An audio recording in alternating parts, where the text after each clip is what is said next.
Good morning and welcome. I am Jackie Davison, the Chair of the Libro Board of Directors. I now call to order the 8th Annual General Meeting of Libro Credit Union. This is not how we hoped or maybe even expected to meet this year. Planning for this meeting began many months ago, and as we watched rates of COVID infection and changing restrictions, we made the difficult decision to hold this meeting virtually.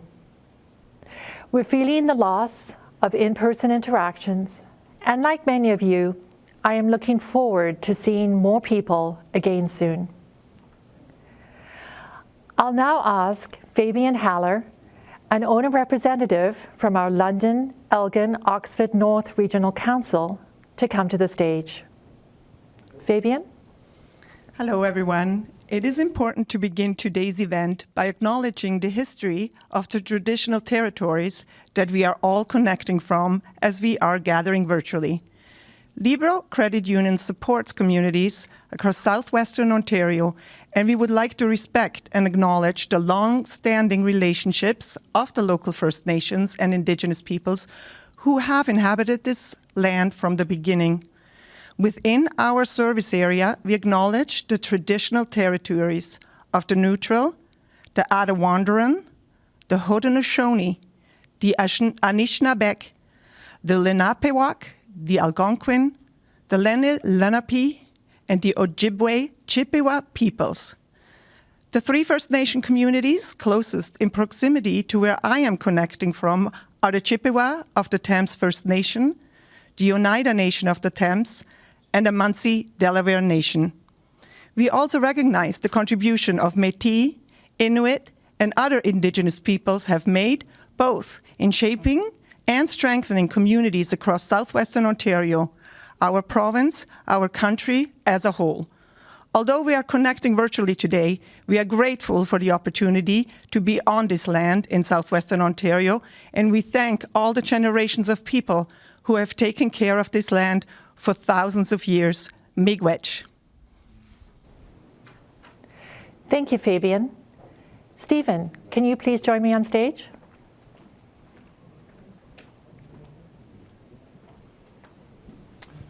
Well, good morning, everyone, to all our owner reps and guests. I do want to start this meeting with a reflection, and I hope that's okay with you. When we come together online or in person, we often think about the people who very sadly can't be here now. And I want to take a few moments to pay tribute to Kathleen Grogan, our Chief Financial Officer, our colleague, and our dear friend who passed away in June of 2021. We all feel this loss deeply. We miss Kathleen and we think of her often. And of course, we are thinking of her a great deal today, when she would have been a very important part of our annual general meeting. Today, as we look at the important work being done and the positive outcomes from a challenging year, I am reminded of Kathleen's passions and drives over so many years and her contribution to making our credit union strong and keeping it strong. Today, more than anything, I want to say thank you to Kathleen from the bottom of my heart. I'm grateful to her for her passion for Libro, for her passion for the work we are doing, for her passion for her family, and of course for the rest of us who were lucky enough to know her. Kathleen always understood the connection between our work in banking and the lives of the people around us, how we can make a difference to people, and how she always understood our purpose and reminded us of it often. I know that Kathleen made a difference to so many of us in so many ways, and I include myself in that. Her ability to be serious when she needed to be, and to laugh and poke fun when that was what was required, is what I miss most. So on behalf of Libro Credit Union, I want to express our deepest condolences to everyone who knew Kathleen. I also want to express my gratitude to Janet Johnson, who has the difficult task of succeeding Kathleen as our Chief Financial Officer. You will hear from Janet a bit later, and I'd say you'll see proof today that Janet is well deserving of the role. A role that I know Kathleen is pleased to see Janet in, as reported back by her family. We're lucky to have you, Kathleen, see, there I did it. We're lucky to have you, Janet, as our CFO, to lead our finance and credit and risk and compliance teams. And we know all of you in those teams would be making Kathleen proud today. Thank you so much. Thank you, Steve. I'm going to cover a few housekeeping items before we move into the meeting. We've become very familiar with online meetings over the last 2 years, and each meeting platform looks just a little different. So let's take a moment to walk you through our AGM worksite. Right now, you're watching on the live stream. If you click on the live stream, it will pause. By hovering over the live stream, you will see the controls at the bottom. Just hit the play arrow to restart the live stream. There is a speaker icon that you may need to click if the sound isn't working. If the sound still doesn't work, you'll need to check your device speaker settings. On the right side of the Livestream window is the chat box. This is where you can have fun with everyone else who's joining us today. Show off your emoji skills or just simply chat with each other. The chat is not being monitored or moderated. Which brings us to the next feature. The Ask button is located at the bottom of the menu.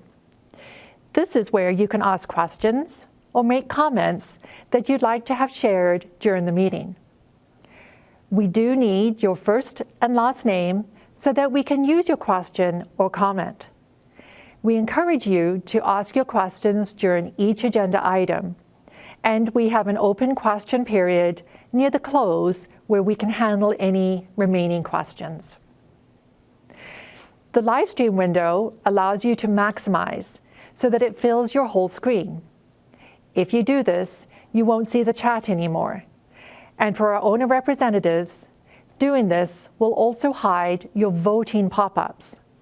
So to keep things simple, I recommend that you keep the live stream and chat just as they were when you started. Speaking of pop-ups and voting, owner representatives, if for any reason the pop-up doesn't show when we call for a vote, then you can click on the vote in the menu, and this will take you to the voting option.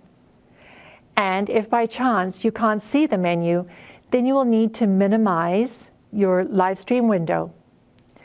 Remember, voting is only open to our elected owner representatives. If you go to visit another page on the website or something else happens, you can come back here by clicking on the live stream and public chat in the menu. Finally, we are recording this webcast to share it with those who could not attend. Now let's test the voting feature. Only representatives and only owner representatives should see a pop-up on their screen.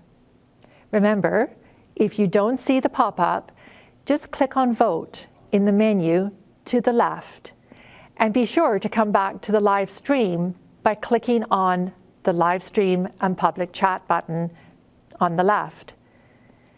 Today, we're going to get to the root of a divisive issue, not toilet paper. Avocado on toast is the perfect for breakfast. Click your choice of absolutely or no way. In about a minute, we'll close the voting. Now our voting will close in 3, 2, 1, closed. Thank you for that, and I hope that you're feeling more confident in navigating between the live stream and the voting. I would like to recognize those serving with me on the board of directors this past year. You will see them on page 104 of the AGM workbook.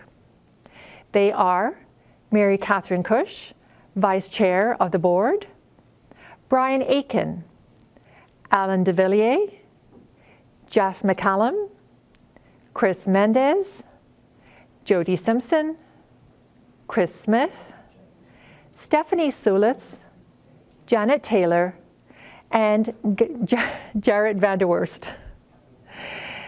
Steve Bolton is our President and Chief Executive Officer.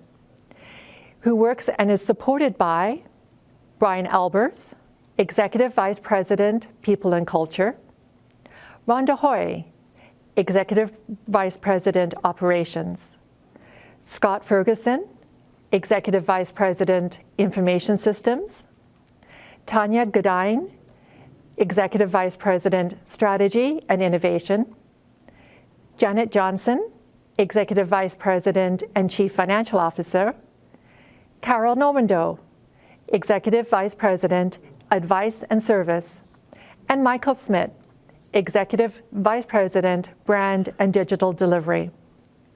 This is our executive leadership team. And we have two others to introduce you to. Janet Taylor is our Corporate Secretary, and Greg McQueen, who you'll hear from later, is our Vice President, Community Banking. I'll now call on Brian Albers to present our Growing Prosperity Awards.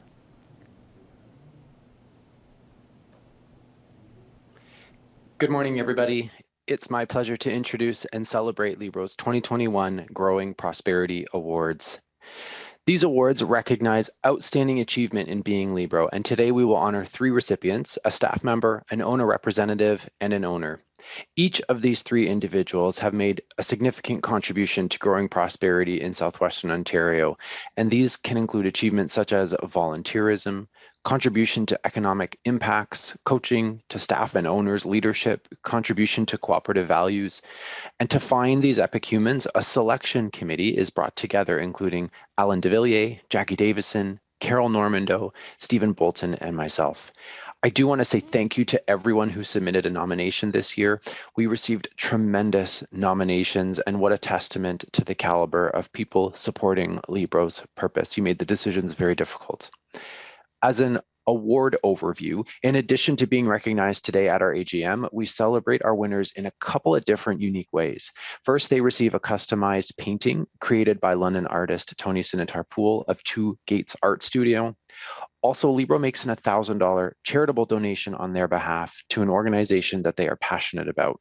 And as we announce our award winners, you'll see in here a video recording of their nominator, from their nominator, a picture of their painting, and we'll share where these winners have chosen to invest their donation.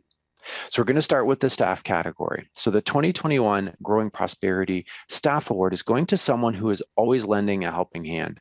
This individual has a very Be Libro attitude and is always very involved in many community groups that are aligned with Libro's pillars. When thinking about the Prosperity Award, Cheryl Hasselwood came top of mind.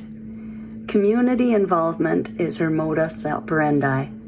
As I've seen her helping with community pride programs like decorating the town with corn stalks and Christmas boughs, I've seen her serving up hot dogs with the Salvation Army and assisting the Lions Club with their Christmas home tours.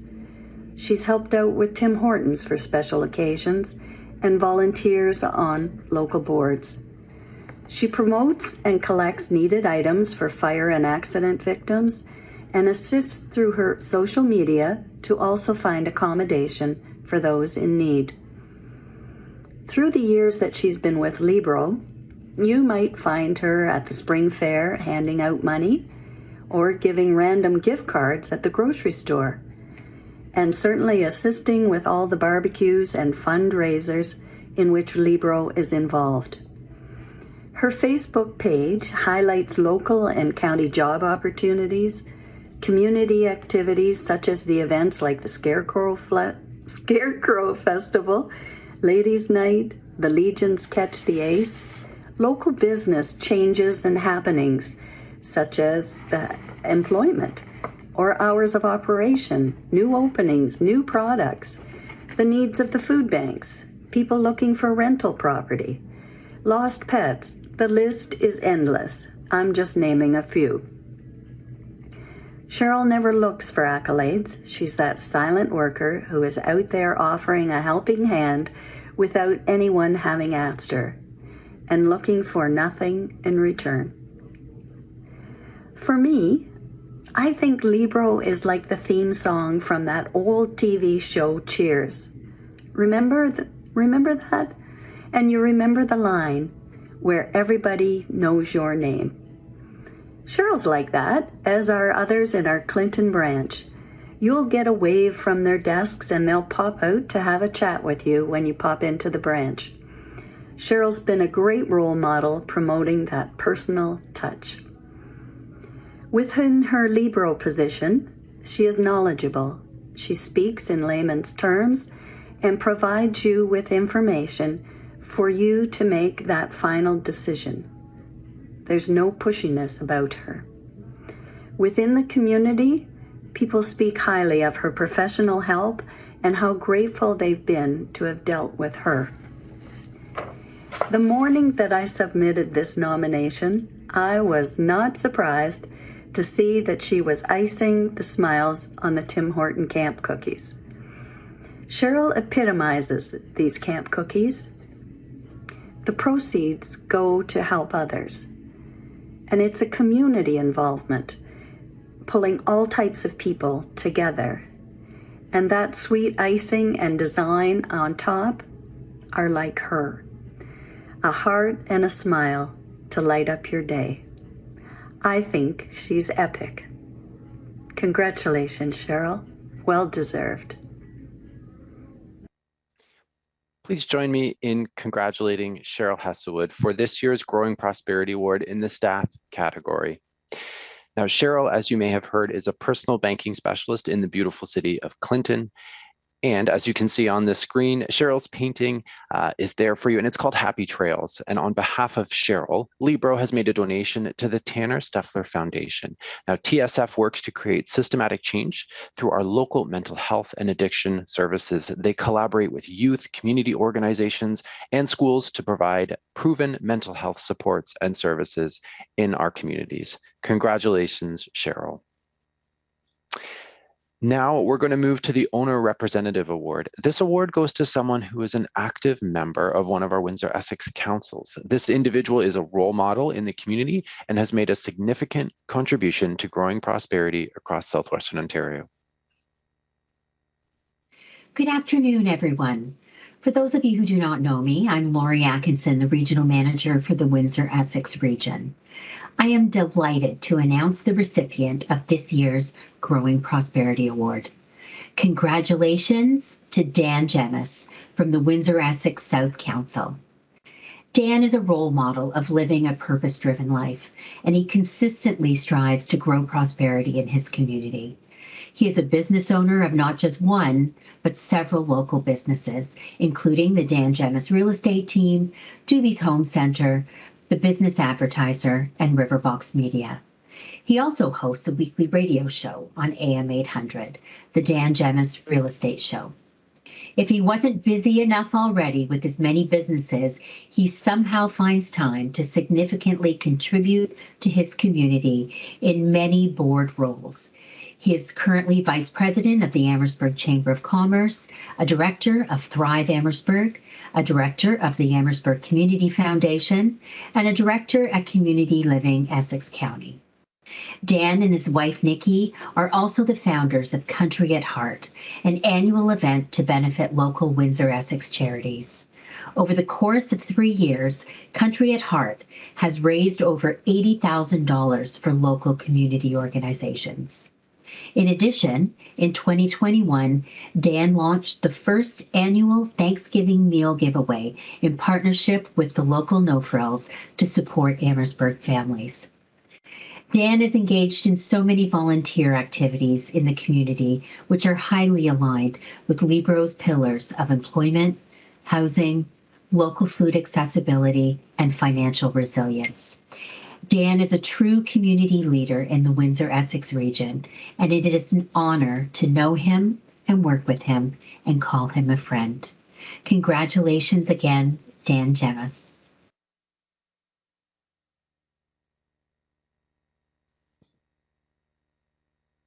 Congratulations again, Dan, for this year's Growing Prosperity Award in the Owner Representative category.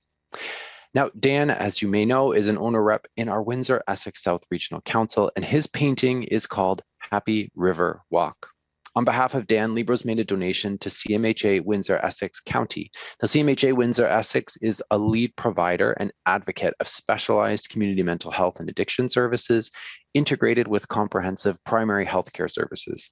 Congratulations again, Dan. And finally, I'm honored to present the 2021 Growing Prosperity Award in the owner category. Without our owners, Libro wouldn't be as epic, passionate, or bold. Our focus is to inspire financial happiness for our owners every single day. And thank you for allowing us to do that and for coming alongside us in that journey. This year's recipient has been a dedicated member of the Huron County community. This individual is a local business owner and strives to promote wellness across the community. Hello, my name is Amelia Badley, and I'm the Owner Experience Supervisor in the Stratford location with Libro. It is my pleasure to nominate Tamara McMullen for this year's Growing Prosperity Award. Tamara is one of our owners and a small business owner and a mom. Tamara is the owner of Firmly Rooted, which is a certified organic farm that provides vegetables on a 3.5 acre of a 7-acre farm. Tamara and Brian use the rest of the land to provide habitat to pollinators and other beneficial insects and animals, and to grow other useful plants for food and for fun. Tamara has been working alongside Courtney Lang to open a non-for-profit business venture called Eat Local Huron. Eat Local Huron is Huron County's newest online local food store. They offer a one-stop shop for all of your everyday food staples from your favorite local farmers and producers. All of the food is grown by local farmers and sold within Huron County. This falls under the local food accessibility pillar with Libro. Eat Local Huron provides weekly deliveries to all the towns in Huron County. Tamara also approached her Libro coach right away with the new business for some direction on opening a business account with Libro. It's my honor to share this year's Growing Prosperity Award winner is Tamara McMullen. Congratulations, Tamara.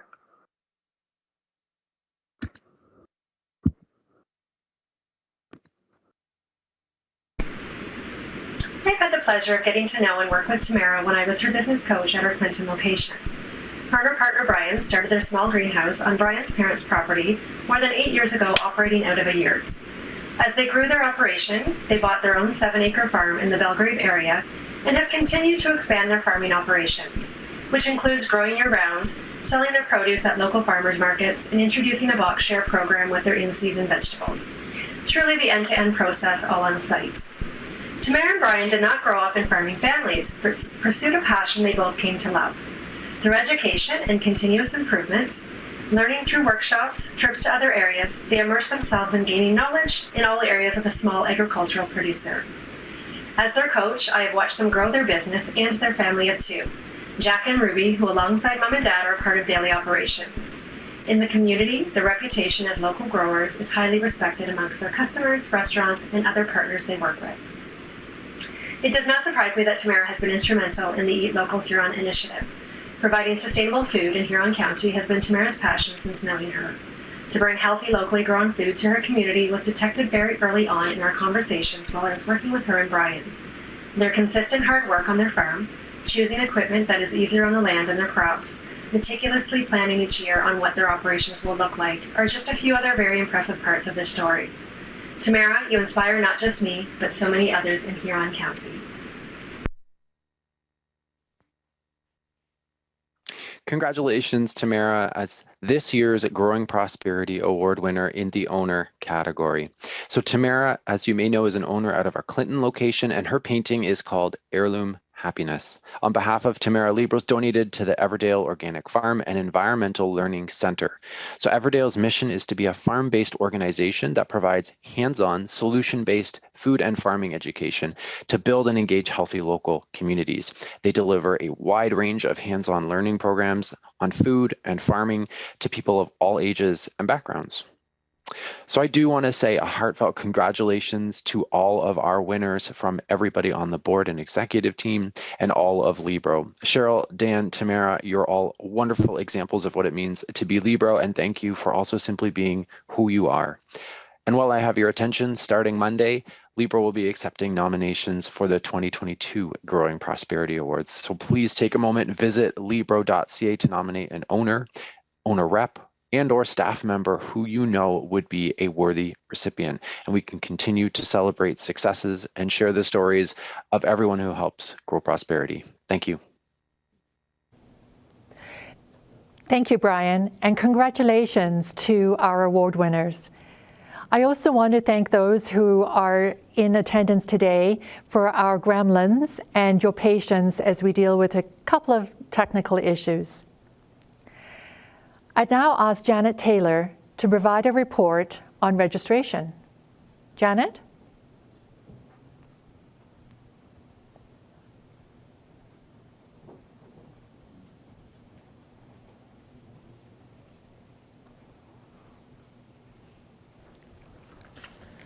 Thanks, Jackie, and good morning, everyone.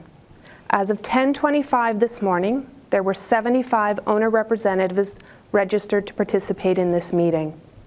Thank you. Thank you, Janet. Our quorum requirements is spelled out in paragraph A of Bylaw 8.08 as being at least 50% of the number of owner representatives currently serving across Libro. We currently have 96 owner representatives, making our quorum requirement 48. Therefore, we have quorum to conduct this meeting. I would like to add that during the meeting, owner representatives may join or leave early. This does not impact their eligibility to vote while attending the meeting. The number of votes cast may on any motion or special resolution be differ from our reported quorum numbers. That brings us to the agenda, which you will find on pages 3 and 4 of your AGM workbook. We've kept the agenda short while covering the business that we need to conduct. I will not be asking for a motion on this item, and as such, we'll proceed with the business before us. Janet Taylor will present the minutes of the last annual general meeting and business arising from those minutes. Janet? The minutes of the 7th Annual General Meeting of Libro Credit Union, held on Saturday, April 17th, 2021, are included on pages 5 through 11 of your AGM workbook and are followed by the report on business arising on page 12. The minutes are presented for adoption as distributed in advance, and I will not read them aloud. I will take a moment to comment on the items identified under business arising. First, at the last AGM, owner representatives approved a special resolution to amend our bylaws. This was to add a statement designed to meet our ongoing requirements as a B Corp. As a reminder, B Corp certification is the only certification that measures a company's entire social and environmental performance. Certified B Corps need to recertify every 3 years by completing a verified B impact assessment. During 2021, Libro recertified as a B Corp with an improved score from our first assessment in 2018. You can find details of our B impact report on libro.ca. Second, last year, Steve Bolton announced Libro's commitment to use only responsible investment options for all new mutual fund accounts through our partnership with NEI Investments. With change comes questions about how successful that change was. While owners' assets allocated to responsible investments increased 83%. And then there's the societal impact of those investments.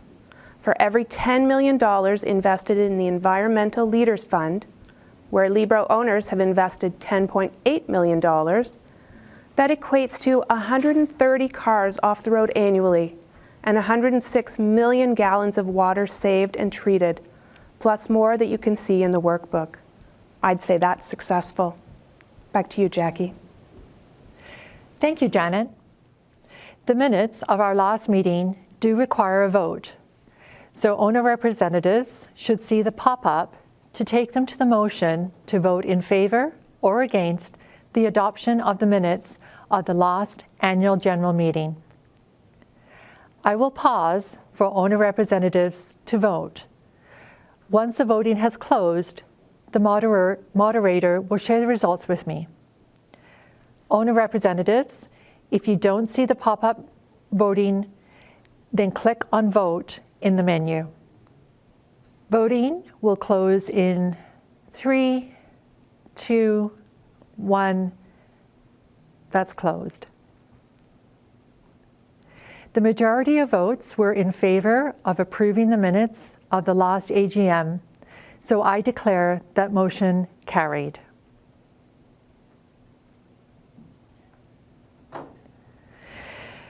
So today, I have the privilege of presenting to you the meeting report of the Board of Directors.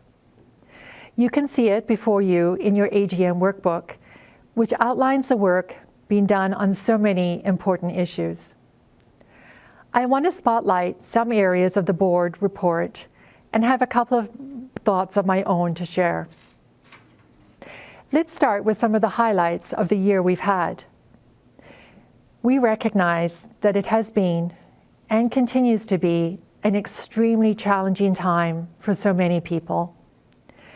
It is important to remember that we are privileged to be together virtually and to celebrate our successes. Beyond the impact of COVID, I also want to recognize the privilege we have to live in peace.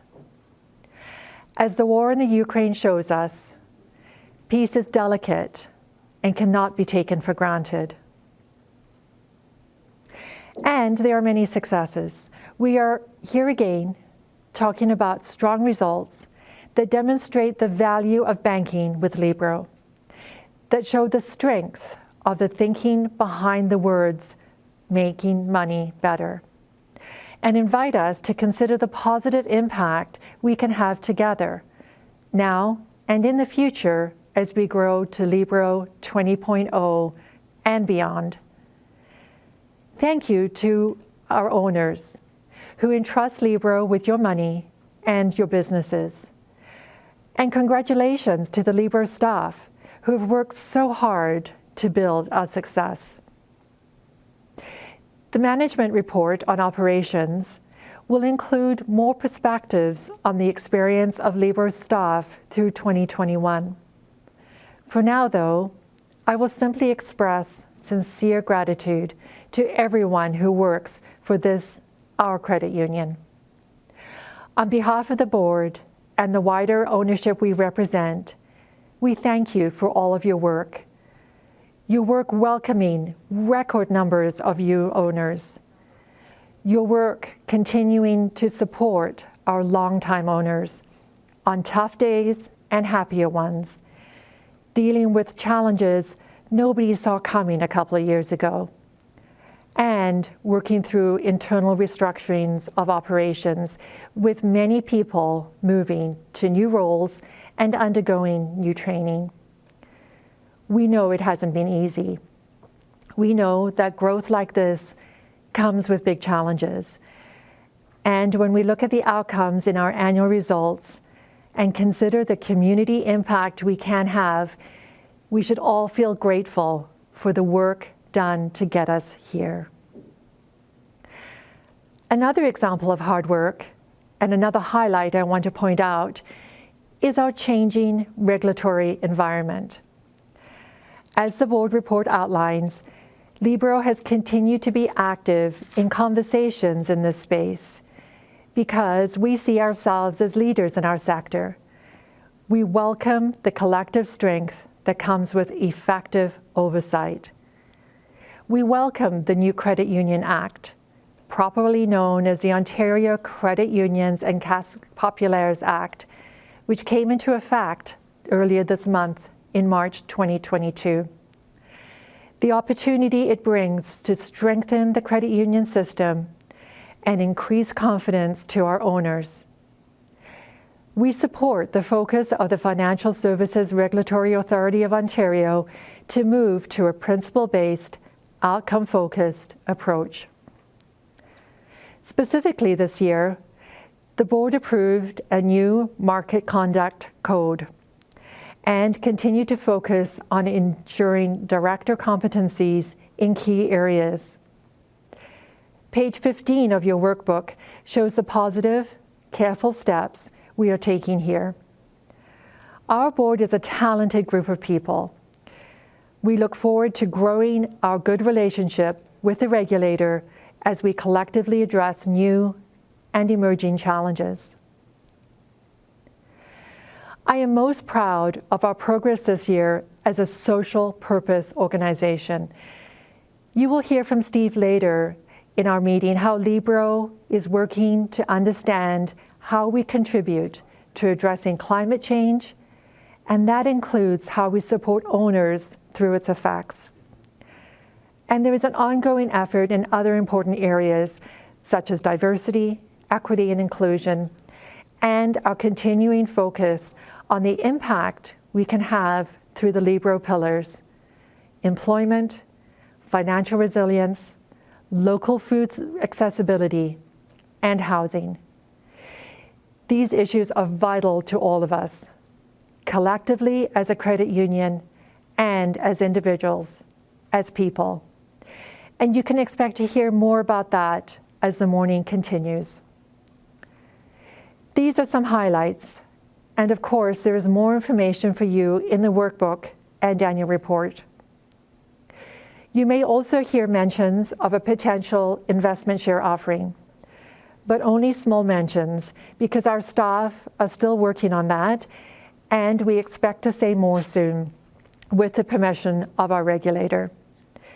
It is exciting to see this happen, and as we look forward to the future, our potential growth, and yes, our impact we can have on the people and communities of Southwestern Ontario. Finally, that brings me back to making money better. As I have said in my board chair message in the annual report, we are making money better in ways that matter. And that makes a difference to the world around us. We showed remarkable resilience together in 2021, and we will build on the work we have done. We will keep moving forward with our values to lead us. Does anyone have a question on the report or the reports of the board committees presented in the AGM workbook? Remember that you can submit your questions through the Ask function.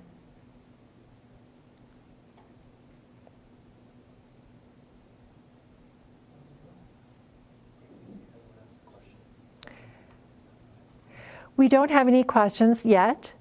If you would like to put a question in the Ask function, we can address it at the open session, question session later in our agenda. We now come to the director elections. I'll call Janet Taylor, our corporate secretary, who has been appointed by the board to serve as our elections chair. Janet? Thanks again, Jackie. Before I get into the elections, the Director Recruitment Subcommittee has asked me to share some information with you. You'll find their report on page 22 in your AGM workbook. During the past year, the committee carefully considered board continuity and stability, including the pace and impact of director turnover, the skills, attributes, and competencies of current directors, and what that looks like as Libro grows, the required competency levels set out by our regulator, Libro's commitment to diversity, equity, and inclusion, and the benefits and downsides of elections being concluded by acclamation or by ballot today. With these considerations in mind, the committee increased the number of people on the evergreen list of potential candidates and recruited not only the director candidates presented today, but referred 3 owners for consideration as owner representatives on regional councils. Efforts to identify potential candidates to serve as directors and owner representatives is the responsibility of everyone and is something we should think about in any interaction with owners or potential owners. Moving on to the elections. Information on elections and our candidates begins on page 24 of the AGM workbook. There are 4 vacancies, with all of those positions for a 3-year term of office. Terms of office have expired for Jackie Davison, Chris Mendez, Chris Smith, and Donna Taylor. During the advance nomination period, we received 4 nominations from Jackie Davison, Chris Mendez, Rhonda Stewart, and Andre Vachiste. Following the process set out in our bylaws and election rules, and since we have a number of candidates equal to the number of vacancies, the floor is not open to further nominations. I will ask for a motion to confirm the election of Jackie Davison, Chris Mendez, Rhonda Stewart, and Andre Vachiste to the Libro Board of Directors, each to a 3-year term of office. I will pause for owner representatives to vote. Once the voting has closed, the moderator will share the results with me.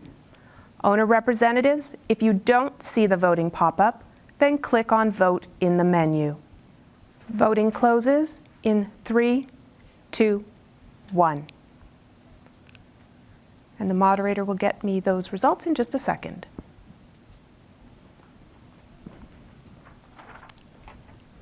Thank you very much. There was by far a large majority in favor of that motion, so it is carried. Thank you and congratulations to our directors. I'll now invite the elected candidates to say a few words. You'll hear first from Jackie Davison, followed by Chris Mendez, Rhonda Stewart, and Andre Vachiste. Thank you very much to the owner I'm tired. Thank you very much for allowing us to serve for another 3 years on your board of directors. I am very humbled to have this role, and I do appreciate the confidence that you have presented to us. I also want to welcome Rhonda Stewart and Andre to our board, and I'm really looking forward to working with you. Thank you. Chris?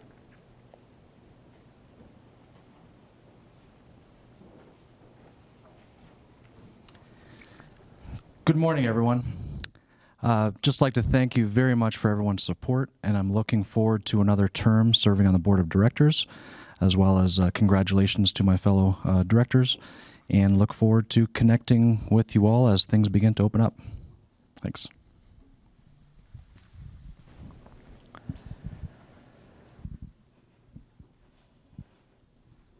Good morning, everybody. I just want to say thank you so much. I'm very much looking forward to coming back to the board and serving our owners. And congratulations to the other candidates. And looking forward to the next term ahead. Thanks.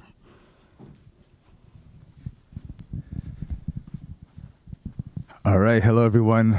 Check. Hey, I'm Andre, yes. And so happy to be here, a part of this process. I'm the newest member, so thank you for inviting me to join. And I'm just so glad to be part of this community, which I've been part of for many years.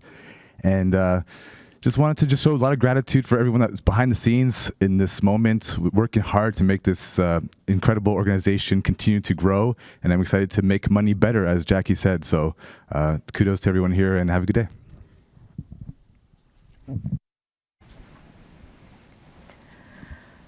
Thank you and congratulations again. And thank you to our owner representatives for your participation in Libro's democratically controlled governance structure through these elections, which are now concluded. Thank you again to our owner representatives for exercising your responsibility to owners by voting in these elections. This is the point in our meeting where we have retiring directors to say a few words. Today we'll hear from Chris Smith and Donna Taylor. Personally, I would like to say that Chris and Donna, you have been great assets to our board table, and we will miss you dearly. Chris, for your intense scrutiny of our agendas and keeping us in line. Donna, for your vision of a better world and keeping our social purpose in the front of our agendas. Thank you both. Chris? Thanks, Jackie. Ladies and gentlemen, it's been an absolute pleasure to serve you and this great organization for the past 17 years. My credit union involvement has really been a substantive part of my life's work, not only in what I've contributed, but how the credit union has contributed to who I am. Being a good steward of the credit union principles for so long, one cannot avoid the influence that has on your perspectives and your behaviors. The values we stand for are transportable, and while my time commitment to Libro is rather small when compared to my other professional responsibilities, I find that I carry the principles of Libro wherever I go and in whatever I do. It's for those reasons that I often state that I feel like I have taken more than I have given.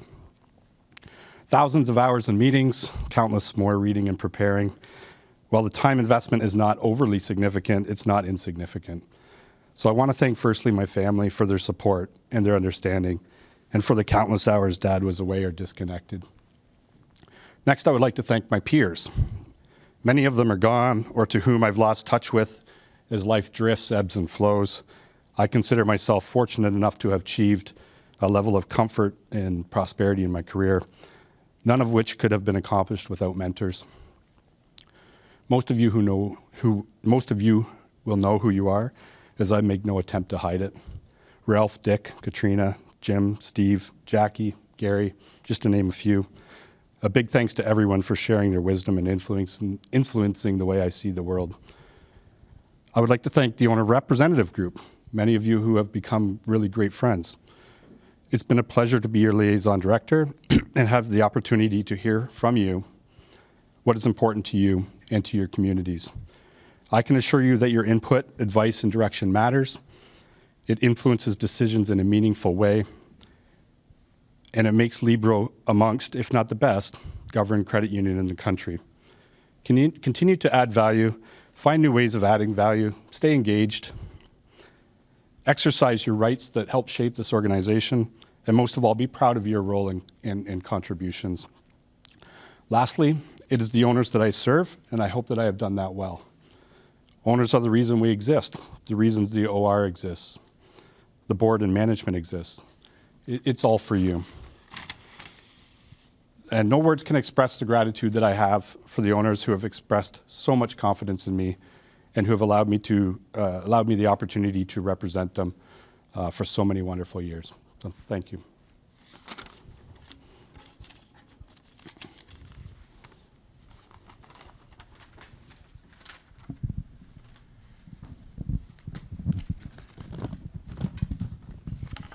Hello. So it's truly been an honor to have been a member of the Libro board and the Board of United Communities prior to that. And there is absolutely no doubt that I'm going to miss it. A lot has changed since 2009 when I joined, but what hasn't changed is the dedication of the board, the owner reps, the executive, and the staff.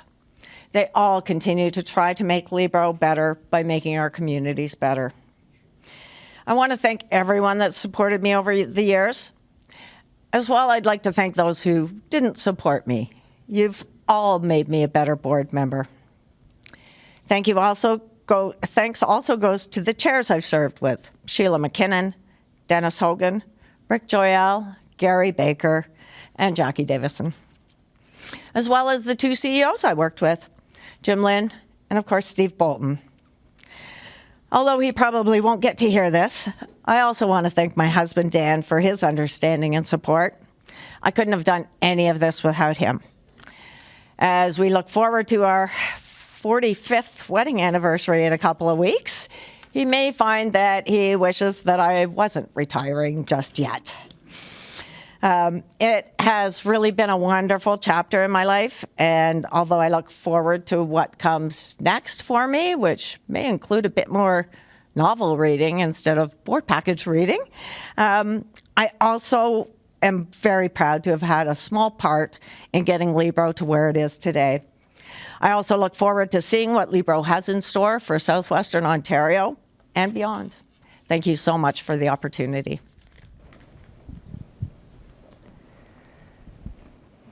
Thank you to Chris and Donna. That brings us to our next agenda item, where Alan de Villiers, Chair of our People and Culture Committee, will present the two special resolutions. Alan? Good morning, and thank you, Jackie. On behalf of the People and Culture Committee, I will present two special resolutions today. The first special resolution is included in your AGM workbook, beginning on page 41. It relates to the confirmation of changes to owner representative remuneration. While the Act and our bylaws enable the board to set remuneration policies, the board has determined that given our governance structure, it is most appropriate that our director and owner representative remuneration policies be subject to owner representative confirmation. The board has committed to reviewing owner representative remuneration every 2 years. The policy was last reviewed in 2019 with minor changes, as recommended by the Governance Working Group, confirmed in April of 2020. During the past year, the board consulted with owner representatives on both the remuneration review process and proposed changes to remuneration amounts.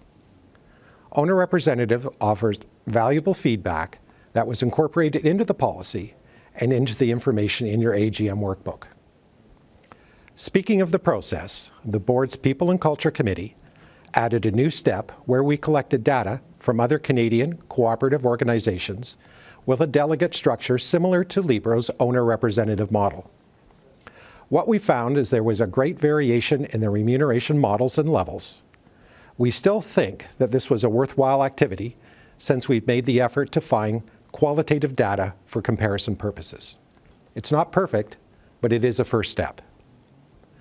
The People and Culture Committee took that comparative data, the feedback from owner representatives, and overlaid that with our other compensation drivers of alignment to Libro's compensation philosophy that reads, Libro's compensation philosophy seeks to align the interests of management and staff with those of its owners through compensation programs that reward behavior and corporate performance that enhances owner value. Libro provides a total rewards offering that allows us to attract and retain the talent that we need to achieve our strategic goals, including fair compensation for directors and owner representatives. Which leads to our other compensation driver, a fair and equitable remuneration appropriate to the role. As a result of the remuneration review, the board has adopted a new policy for owner representative remuneration. I'll briefly share what has changed, and you'll find all the details in the workbook. First, while the compensation philosophy has been in place for some time, it was not clearly identified in the policy. As part of this review, our compensation philosophy statement has been added to the policy. Similarly, we had practiced a robust review process that was not documented in the policy. That has been updated in this version. Finally, there are changes to remuneration amounts that reflect the commitment and responsibilities of owner representatives and council chairs. This is an acknowledgement of the change in commitments and responsibilities that we have seen since we've transitioned to the regional council model. A summary of the remuneration amounts being changed is found on page 42 of the AGM workbook. As noted in the workbook, and as per policy, the revisions come into effect with a successful vote at this meeting. I'll turn this back to Jackie and welcome any questions from owner representatives. Thank you, Alan. Before we move on to the vote, we will respond to questions that owner representatives have submitted through the Ask function. What questions have we received about the special resolution to confirm our owner representative?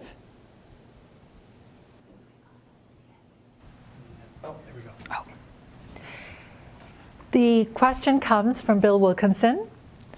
I want to commend the board for presenting a remuneration proposals for owner representatives and board members as separate motions. As some will know, I have advocated for this practice. I am pleased to see the revisions. Would this now be the practice going forward at future AGMs? And yes, that is our intention, Bill, to have that practice continue at future AGMs. Seeing no other questions, the special resolution is written on page 44 of the workbook and requires 2/3 majority vote to pass. I will now ask to open the voting to owner representatives, who will see a motion to confirm the amended board policy F4, owner representation remuneration, as presented here today and in the workbook. I will pause for owner representatives to vote. Remember, if you don't see the pop-up, you can click on the vote in the menu. And if you don't see the menu, you will need to minimize your Livestream window. We'll pause now while we vote. The moderator has indicated that the required 2/3 majority has been achieved. I declare this motion is carried. Thank you, and now let's move on to the second special resolution. Alan? Thank you, Jackie. This special resolution is to confirm amendments to our director remuneration policy. The information for this special resolution begins on page 47 of the AGM workbook. Like with the owner representative remuneration, director remuneration is reviewed every 2 years. Director remuneration was last reviewed during the 2019-2020 year and is based on the information collected during that review. It was last updated in April of 2021. The board has adopted a revised policy which is found on pages 52 to 54 of the AGM workbook and a summary of the changes on page 49. These changes are the same as what we shared with the owner representatives in January of this year.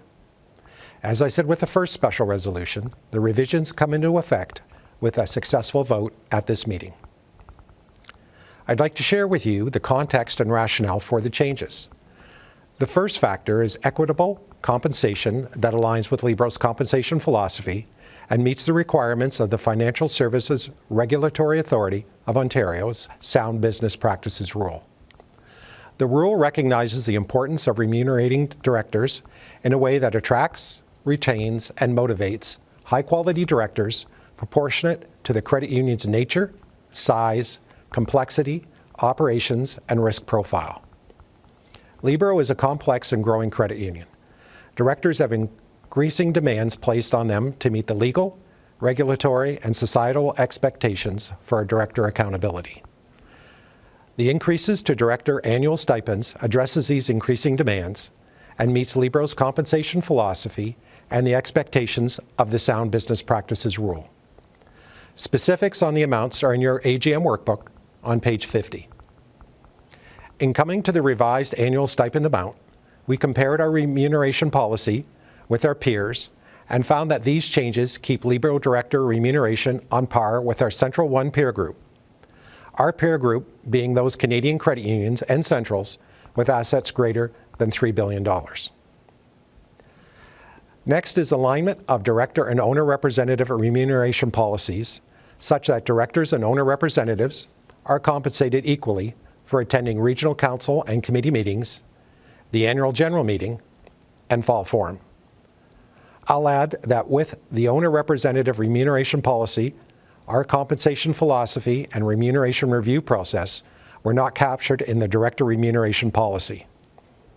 Those two elements are now reflected in the revised policy, and statements are mirrored in the two policies. That concludes my report. We will respond to questions that owner representatives submit through the online chat function before we move on to the vote.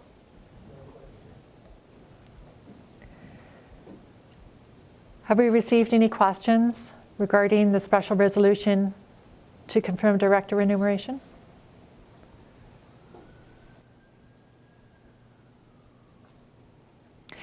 Seeing no questions, this resolution requires a 2/3 majority vote to pass. I will now ask for open voting to the owner representatives, who will see the motion to confirm board policy E5, director remuneration, as presented. I will pause for owner representatives to vote. Remember, if you do not see the pop-up, you can click on the vote in the menu. And if you don't see the menu, you need to minimize your Livestream window. We will pause for voting. Voting will close in 3, 2, 1. The moderator has indicated that we have achieved the required 2/3 majority of owner representatives voting in favor. I declare this motion has carried. Next, we'll hear from Janet Johnson, our Chief Financial Officer, who will share duties with Greg McQueen, our Vice President, Community Banking, to deliver the management report on operations. Janet?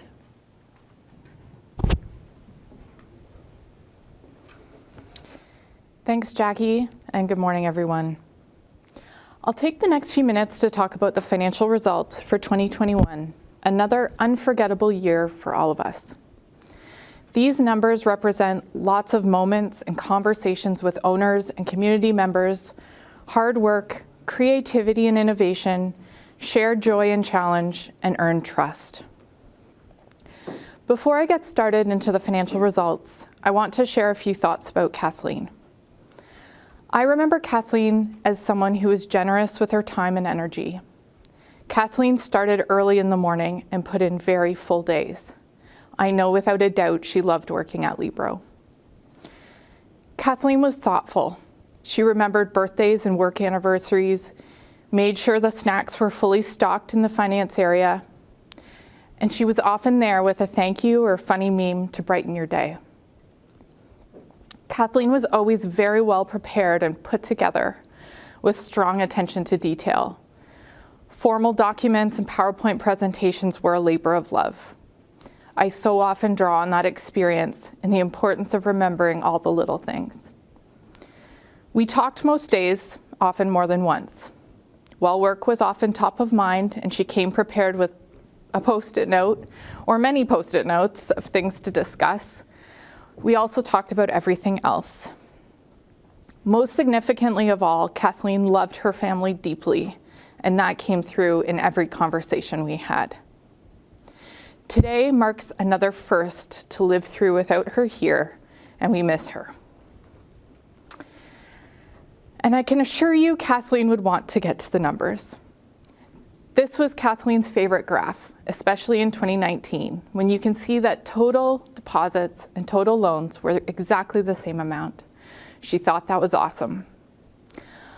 Although it doesn't end at the exact same number this year, in 2021, Libro had strong growth on both sides of our balance sheet, but certainly stronger on the loan side, shown by the steep green line. Loans grew $621 million, or 16%, and deposits grew $483 million, or 11%. Not to be outdone, our off-balance sheet assets, which include mutual funds and loans that we administer for our owners, ended the year at $1.4 billion, up 21.5% from the prior year. Assets under management ended the year at $6.8 billion, up from $6.12 billion last year. All of this to say a sincere thank you to everyone for pulling together through all the ups and downs in 2021 and for your part in these amazing results. I also want to take a minute to remind us what this growth represents. In another difficult year, this growth means that our purpose to grow prosperity in our communities is resonating with more people, and they in turn are entrusting their hard-earned money to us. This is a privilege and a responsibility that we do not take lightly.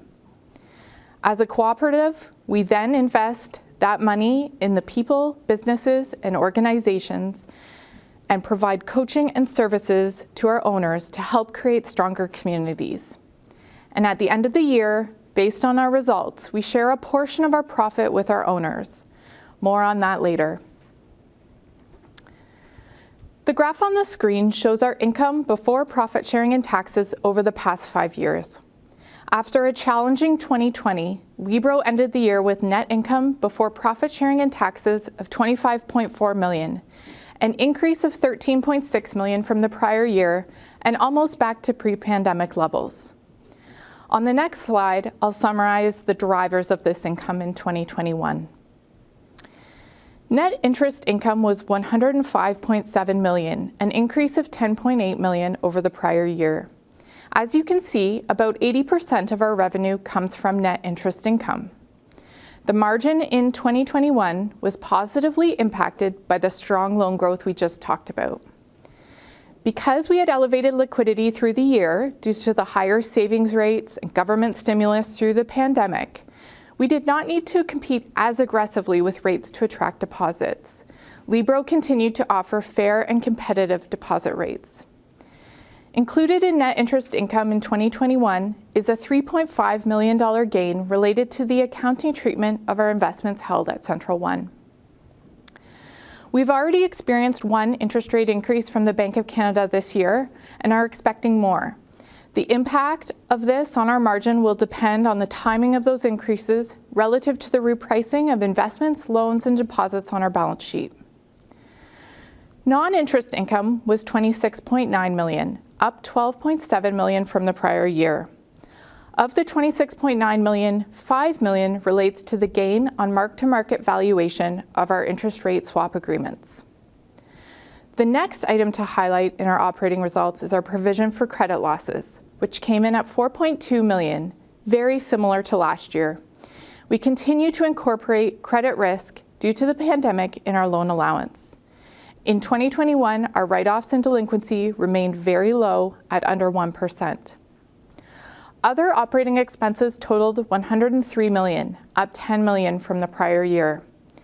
Salaries and benefits represent the largest operating expense on our income statement, making up over 60% of operating expenses.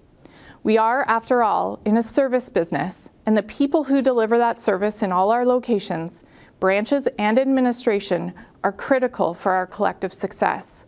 Attracting and retaining talent can be a challenge in today's market, and Libro has felt that as well. In addition to salaries and benefits, operating expenses include our investment in systems and technology as we invest in our digital delivery strategy. We also saw an increase in our deposit insurance premiums and general administration for expenses related to regulatory compliance. Finally, we had higher occupancy costs related to ongoing maintenance and helping to protect staff and owners in our various locations. I want to return to the virtuous circle again. In line with our cooperative values, we are very happy to share that we intend to distribute $13.9 million to our owners. We will distribute $4.6 million in investment share dividends and $9.3 million in profit sharing and dividends. I also want to say a few words about capital, which is made up of our shares and retained earnings generated through net income. When I think of capital, I think of it like the foundation of a house, and we need a strong foundation to support our growth. To help make sure the financial system is stable, our regulators require that financial institutions have a certain amount of capital relative to their assets. So the more we grow our assets, like that record-breaking growth I was speaking about earlier, the more capital we require to support those assets.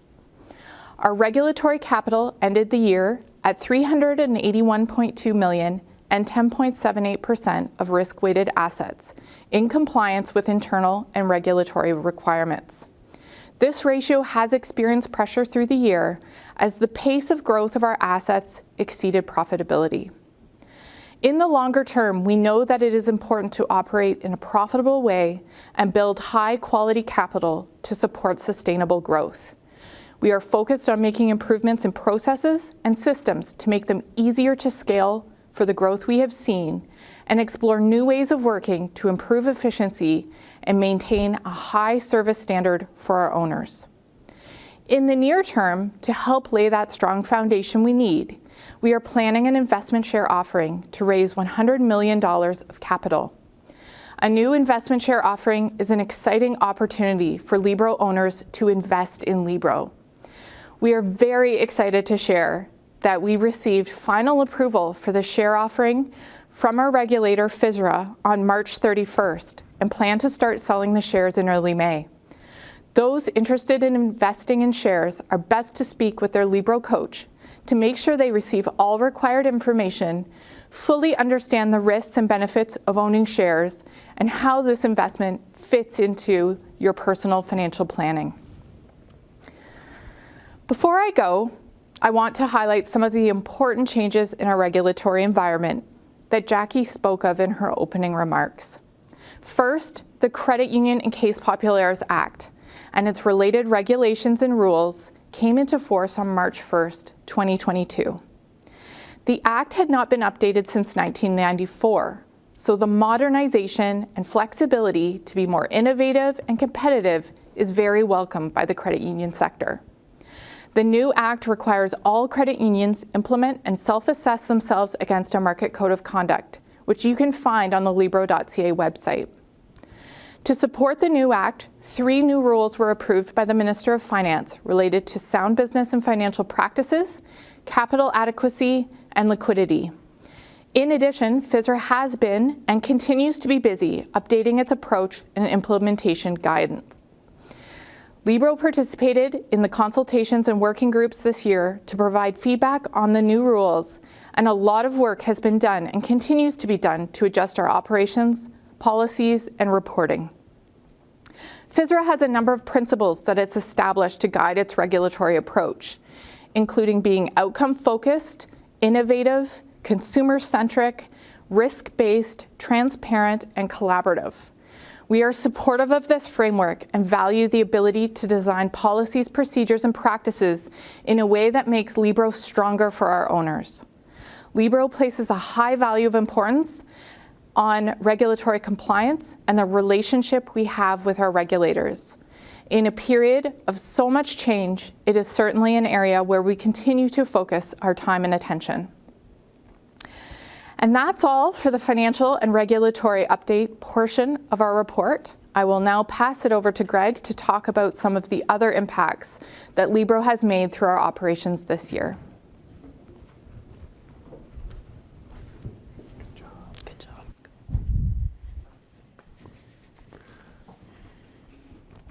Thank you, Janet. Very, very well done. The report shows certainly that Libro is building some very strong momentum, and I will be spending a little bit of time talking about how our teams have been working hard to drive those results. So first, I should introduce myself. Janet introduced me as Greg McQueen, and why, may you ask, am I speaking to you? And there is a bit of a story there. So as an organization, we are always thinking about the development of our staff. How can we support and unlock potential? My standing here today is a testament to that mindset organizationally. My permanent role at Libro is Vice President Community Banking. And as you may remember from our last AGM, Carol Normando, as Executive Vice President, Advice and Service Delivery, delivered this address. Well, we're in the middle of a 6-month job swap. Not only is it an opportunity for each of us to walk a few miles in each other's shoes and add to our development as leaders, it is intended to send a strong message to our staff across the organization about how dedicated we are to finding ways to help staff in their career exploration and personal development. So now on to the rest of the report on operations. As we look back at 2021, at Libro, a few themes have emerged, and I'm going to group the report into 3 separate sections. Those are balance, renewal, and most importantly, our people that bring it all to life. So to the first theme of balance. Balance in how we grew as an organization, balance in how we are approaching problems, and balance in how we are building teams and preparing for the future.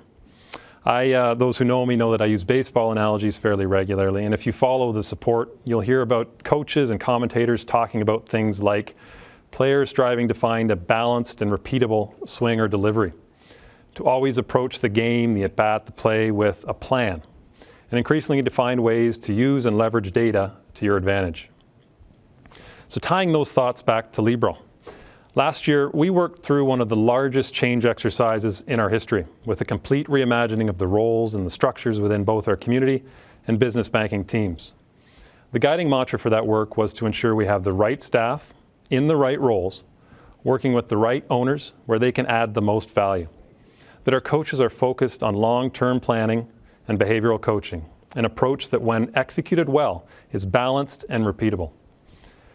We have invested significantly in Moments Matter training, which is our approach to how staff build high-value owner relationships, to build a culture within our teams where we are consistently adding value through advice and behavioral coaching, which in turn will create owner loyalty. We strive to approach every interaction, every opportunity to add value for owners with a plan. And we're finding ways to use data to inform and guide our activity by ensuring our owners are working with the right coach best suited for where they are going along their financial journey, not where they've been. To identify moments where reaching out proactively to guide owners will add value. And as Steve will speak to later, leveraging technology to bring the value we add as coaches to the digital world, something we learned a lot about and did well throughout the pandemic. So coming back to the theme of balance in how we grew as an organization in 2020.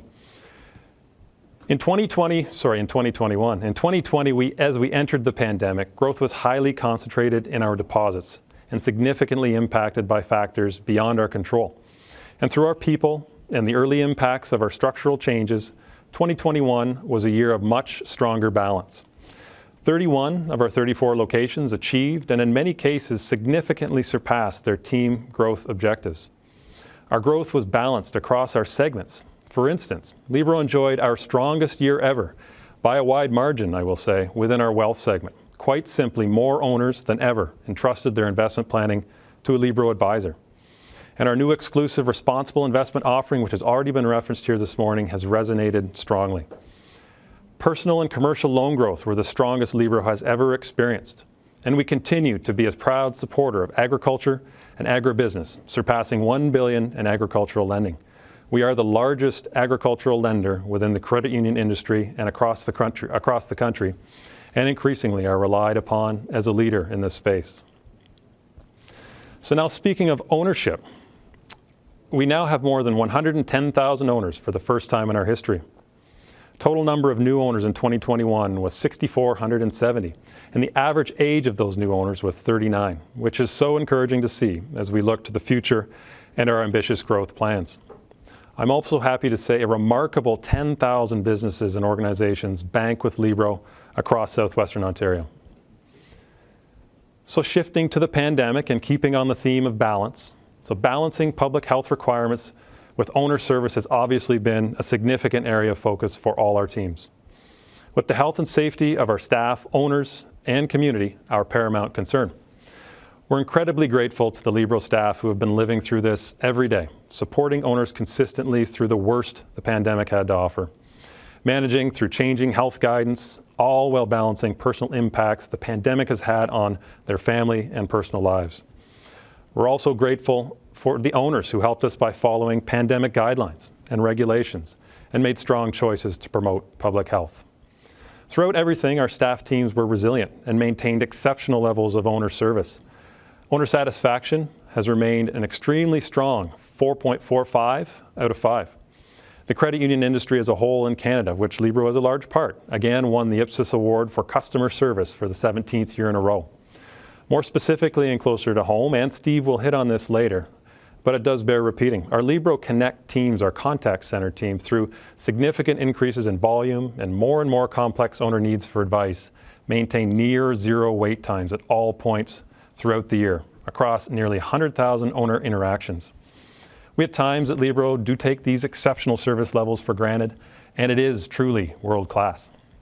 The other stat I'm going to share may sound a bit counterintuitive, but this team I'm referencing was able to lengthen the average call time by about 25%, which was actually a goal going into the year. The logic being that it takes far more time to effectively deepen relationships than to simply answer a question or satisfy the immediate need.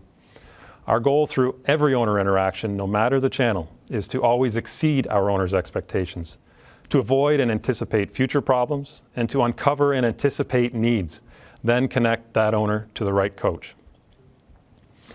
So on to the second theme, and it's the theme of renewal, and renewal relating to Libro's presence within our communities and the communities that we serve and the physical spaces we invest in. Prior to the pandemic, Libro was in a period of expansion, adding our downtown Kitchener, Old East Village, and Woodstock branches, as well as our Windsor office. And 2021 began a phase of renewal. First with a recommitment to Eastern Lambton County through a brand new state-of-the-art location in Watford. It's beautiful, it's bright, it sets Libro up very well to continue and strengthen our presence in an area that has over many years defined what actively prosperous partnerships between Libro and a community can look like.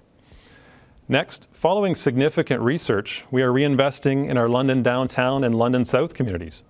We are taking the existing locations, both hidden on side streets, and bringing them right out into the open. They will be two of the most visible locations, not just of any Libro location, but of any financial institution within the city, and designing space that's ready for the future of what we do. It must meet the needs of our owners and how owners will use our space when we welcome them, as well as how our teams will work into the future. At the same time, we're embracing digital concepts in our locations and as an organization. Steve is going to talk about this more later, and I will say it's exciting the steps we have and plan on taking as we shift to a digital-first, coaching everywhere mindset. The final theme I'm going to speak on is around our people. The attitude, skill, and commitment of our people and teams are what make Libro exceptional and make everything we have shared so far possible. It is this dedicated group that has allowed our owners and Libro to navigate and thrive through an exceptionally challenging time. As Libro worked through our community and business banking restructuring, our administration teams continually improving processes and how we support staff and owners, as we continued to accelerate the pace at which we're growing. And with the competition for talent as strong as it is, we have never had more staff new to their role than ever before. And we are hiring fantastic people with great attitudes who believe in what they're doing. In fact, of our total staff team of 745, we hired 160 new individuals to Libro in 2021, more than twice the rate of 2020. And we are investing in the future with new roles designed to help us navigate the challenges and opportunities ahead of us, as well as investing in things like internships and co-ops. Libro posted 385 total roles in 2021. And while that number may appear large, we do strive to develop and hire from within whenever we have the right candidates, and that will cause domino impact. If we look at each opportunity individually, however, it's someone's first job created by Libro. It's a new role or a change in career trajectory, and always the culmination of hard work. That is how we strive every day to put people first. With all this activity, we can speak honestly to the fact that the new realities of talent are real. So how are we approaching this challenge?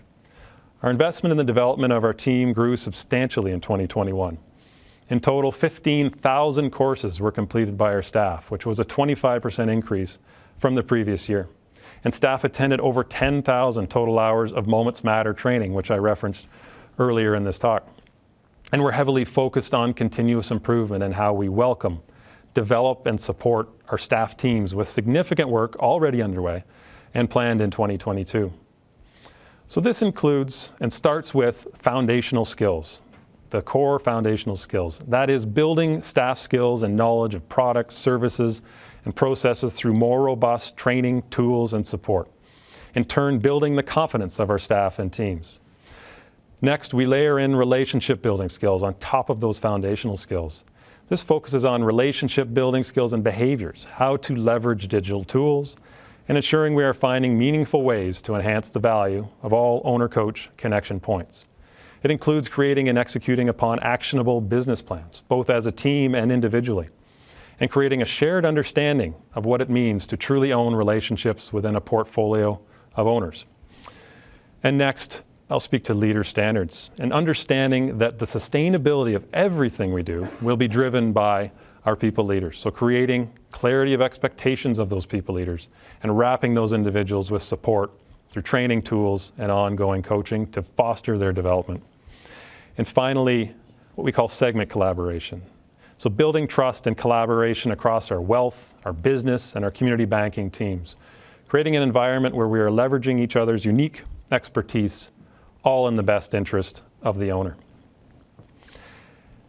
So before I wrap up, and finally, I would be remiss if I did not pause to thank all of our staff team members here today and not. Reflecting on the past 2 years, I am extremely proud of how Libro as one team has performed throughout the pandemic.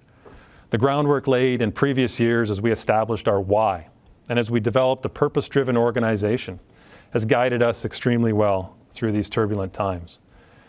To every single member of the Libro team, your dedication to our owners has been unquestioned and inspiring. Your perseverance and empathy, the engine that has allowed Libro to thrive. On behalf of the entire leadership team, Thank you very much. We would not be where we are without every single one of you. And that concludes the report on operations. Thank you very much from both Janet and myself, and I will pass the floor back to Jackie. Thank you, Janet and Greg. And Janet is going to return to the podium for a minute, as we do have some questions on the management report and operations. Janet? Thanks, Jackie. I'm just waiting to have the question posted here for me to read.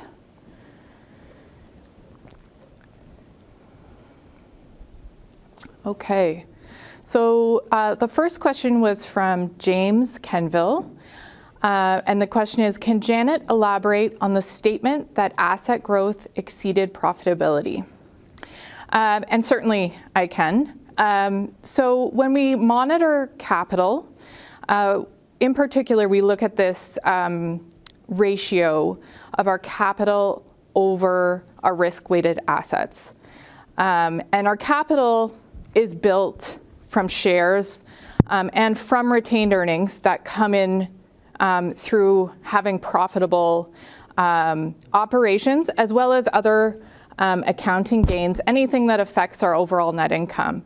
And so in this year, what we saw is that the denominator, or our assets, grew faster than the numerator, which is our capital, and that's what causes some pressure on that ratio, and that's what I mean when I say that the asset growth exceeded profitability. And so a big part of our focus on profitability, that's incredibly important for the long term, as well as the share offering, because both of those factors are key actions that we are taking and committed to sort of bolster that capital ratio. And I can take the next question. We'll just pause for a minute while we wait for our next question.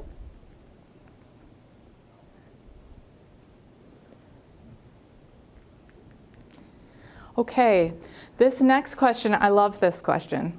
From Lynn Brown. How do owners get to learn about investment share offerings? I have been an owner for years and have only heard about this opportunity at AGMs. So Lynn, this is a great question. The best way to learn about the investment share offering is to go to your local Libro branch, talk to your coach or investment specialist, and they can provide you with all the information about the shares. There's a very comprehensive share offering document that explains all the features of the shares, lots of information about Libro. And I will say the reason why you're hearing about this today is this was very recent news.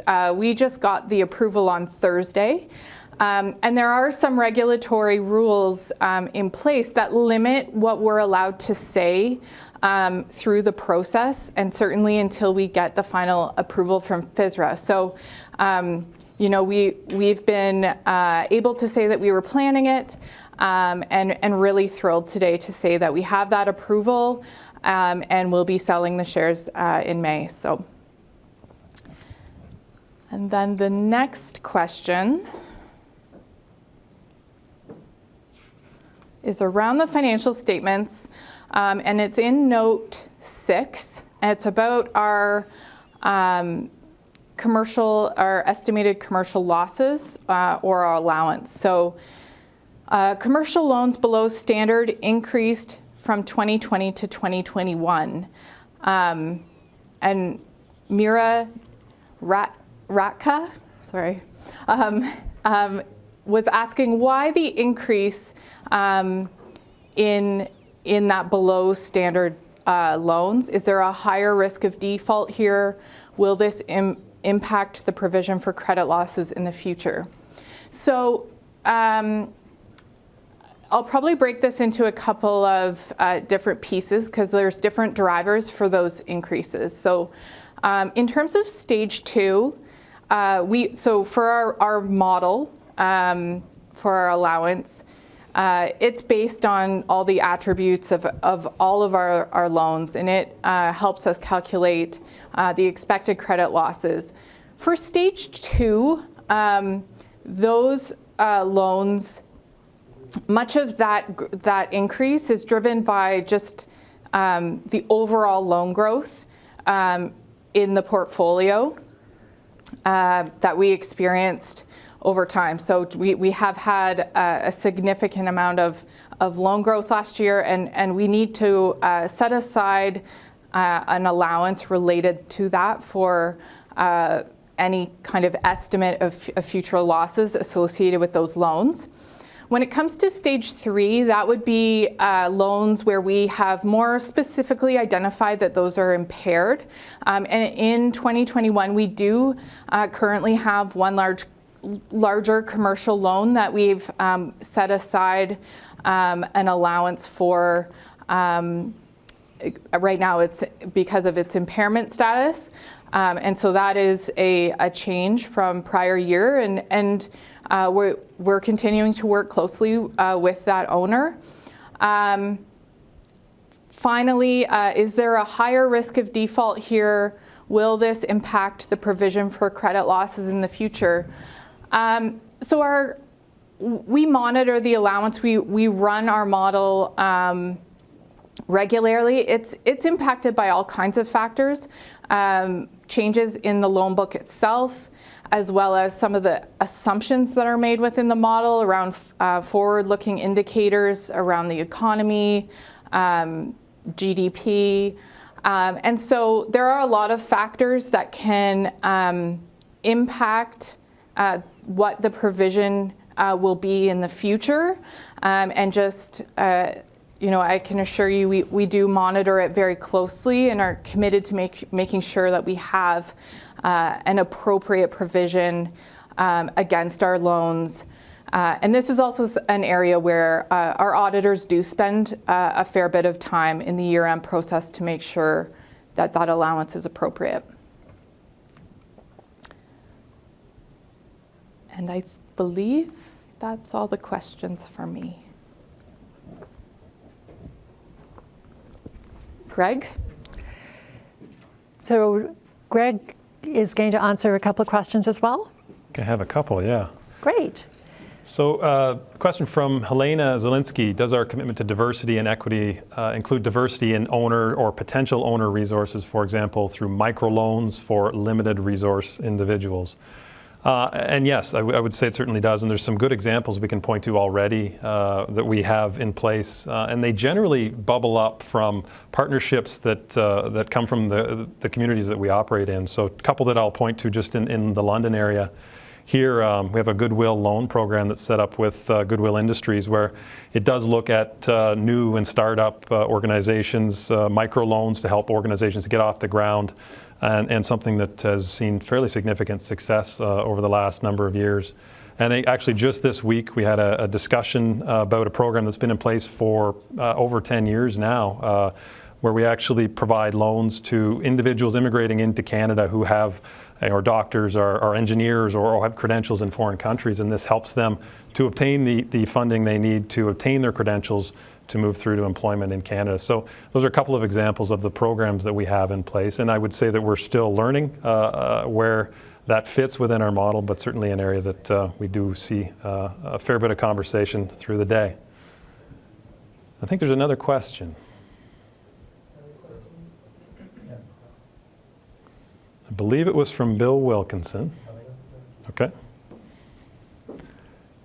So the initiatives to improve, from Bill Wilkinson in our London, Elgin, Oxford South Council, I believe, the initiatives to improve the location and visibility of London downtown and London South is great news. Given the construction around the London North branch, which has reduced its visibility considerably, are there any similar plans for that branch, and if so, when? Yeah, that location, there's been a lot of development in that area. So it's the Libro sandwich now with two higher buildings on either side of us. In the short term, we have actually discussed how can we make that location as it sits today a little more visible, so that'd be the short-term answer.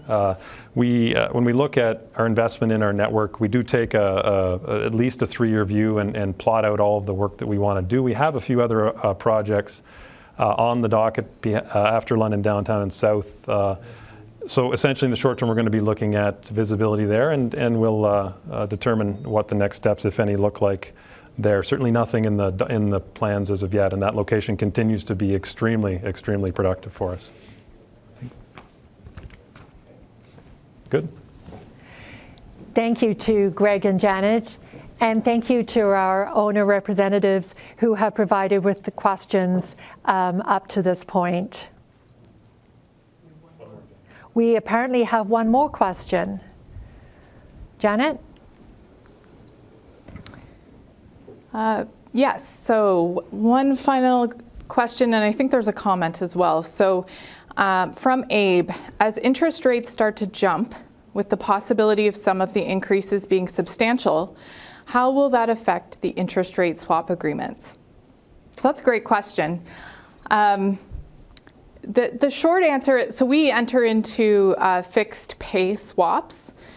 So through that, we're trying to manage our interest rate risk. In general, the way that the mark-to-market valuation for swaps works is, we've sort of locked in what the fixed pay, and the valuation of the swap itself depends on the forward-looking interest rate curve. And so as that interest rate curve is going up, actually our swaps that have sort of locked us in actually increase in value. So as we see the increase in interest rates already starting and certainly expecting to continue this year, we expect to see that the valuation of our existing interest rate swaps will increase in value, and we will have gains. Of course, going forward, as we enter into any other interest rate swaps, it will be relative in terms of the timing we would enter into those versus the curve going forward. So we always do try to be conscious of the exposure that we are taking on. And I believe there's one comment from Richard Stewart. As a proud Libro owner rep, I'm looking forward to the continued explosion of awesomeness with our bright and welcoming locations. We are outpacing the tired dreariness of the mainstream banks. Credit unions are the wave of the future of participative banking. I love that, Richard. What a great comment. So thank you very much, and thank you for all the questions and your engagement so far. Thanks, Janet. We do have a couple of other questions that have been asked, not specifically on the financial statements, so we're going to hold those until later on in the presentation where we have time for open questions. I now would like to call on Mary Catherine Cush, Chair of our Audit and Finance Committee, to present their report and related items included in Agenda Item 11. These are required reports, and we will be presenting owner representatives with an omnibus motion following their presentation. Mary Catherine? Good morning. A written version of the report of the Audit and Finance Committee is on pages 17 and 18 of the AGM workbook. The Audit and Finance Committee is a standing committee of the board, required by the Credit Union and Case Populaires Act, our Libro bylaws, and board policy. During the past year, the principal activities and issues undertaken by the committee include adopting a new reporting structure for the internal audit function of Libro, whereby the audit manager reports to the Audit and Finance Committee. Monitoring management's plan for a new series of investment shares that will be offered this spring. Received and discussed updates on regulatory examinations and resulting action plans. Assess the adequacy of staff to fulfill accounting and financial responsibilities. Obtaining assurance that Libro has internal controls and risk mitigating activities that safeguard our assets, generate accurate financial statements, and comply with policies and procedures and regulations. Communicating with external audit firms, including review of the terms, scope, and results of the financial statement audit, reviewing the annual consolidated financial statements before board approval, reviewing the annual operating budget prepared by management along with related capital and liquidity plans before board approval, overseeing pension fund filings and approving the statement of investment policies and procedures, receiving regular reporting on asset liability management, and on behalf of the board, paying particular attention to board policies with regard to liquidity, capital adequacy, interest rate risk, management, and market risk. Based upon the results of our meetings held during 2021 and early 2022, and the reports compiled by management and our external auditors, our committee has met the requirements of the Act and of our board policy. We are confident that the systems of internal controls in place is sufficient to provide reasonable assurance of the safeguarding of Libro's assets, the accuracy of the financial reports, and compliance with the various policies and procedures in place. That concludes our report. At the annual general meeting last year, you appointed Ernst & Young as our external auditors for the 2021 fiscal year. Luda Pradeshak-Pitt, on behalf of Ernst & Young, will present the report of the external auditors.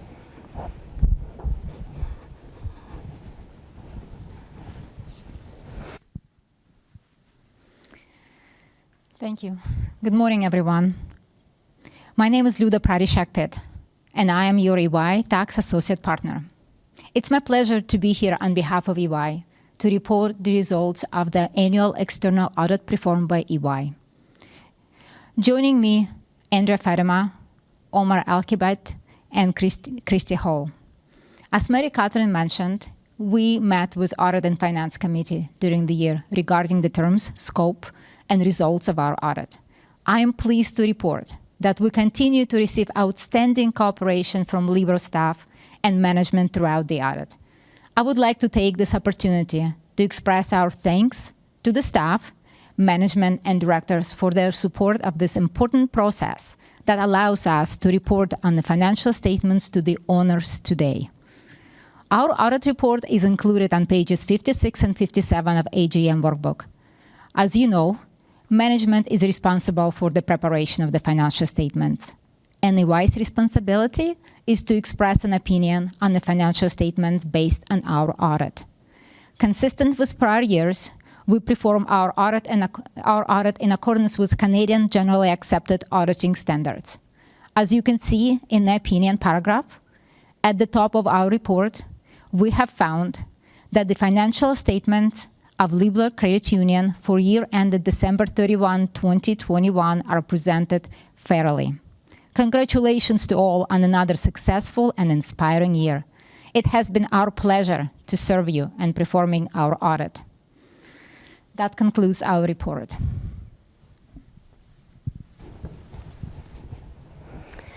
Thank you, Luda. Copies of the financial statements are included in the AGM workbook. The financial statements are referenced in the Statement of Management's Responsibility for Financial Reporting on page 55, the External Auditor's Report on pages 56 to 57, and the formal financial statements on page 58 to 61, plus the notes to the financial statement on pages 62 to 102 inclusive. The Audit and Finance Committee reviewed these statements in detail at our meeting on March the 1st. We had the opportunity to speak with representatives from Ernst & Young and with Libro management before recommending their approval to the board at the summit meeting the week following. On behalf of the Board of Directors and its Audit and Finance Committee, I hereby formally submit those financial statements to this meeting. Are there any questions on the financial statements?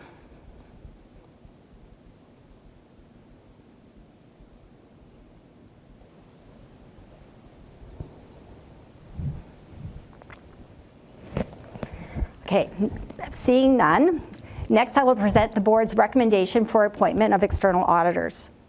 The Audit and Finance Committee considered the tendering of audit services every 5 years, last completing a request for proposal process in 2016.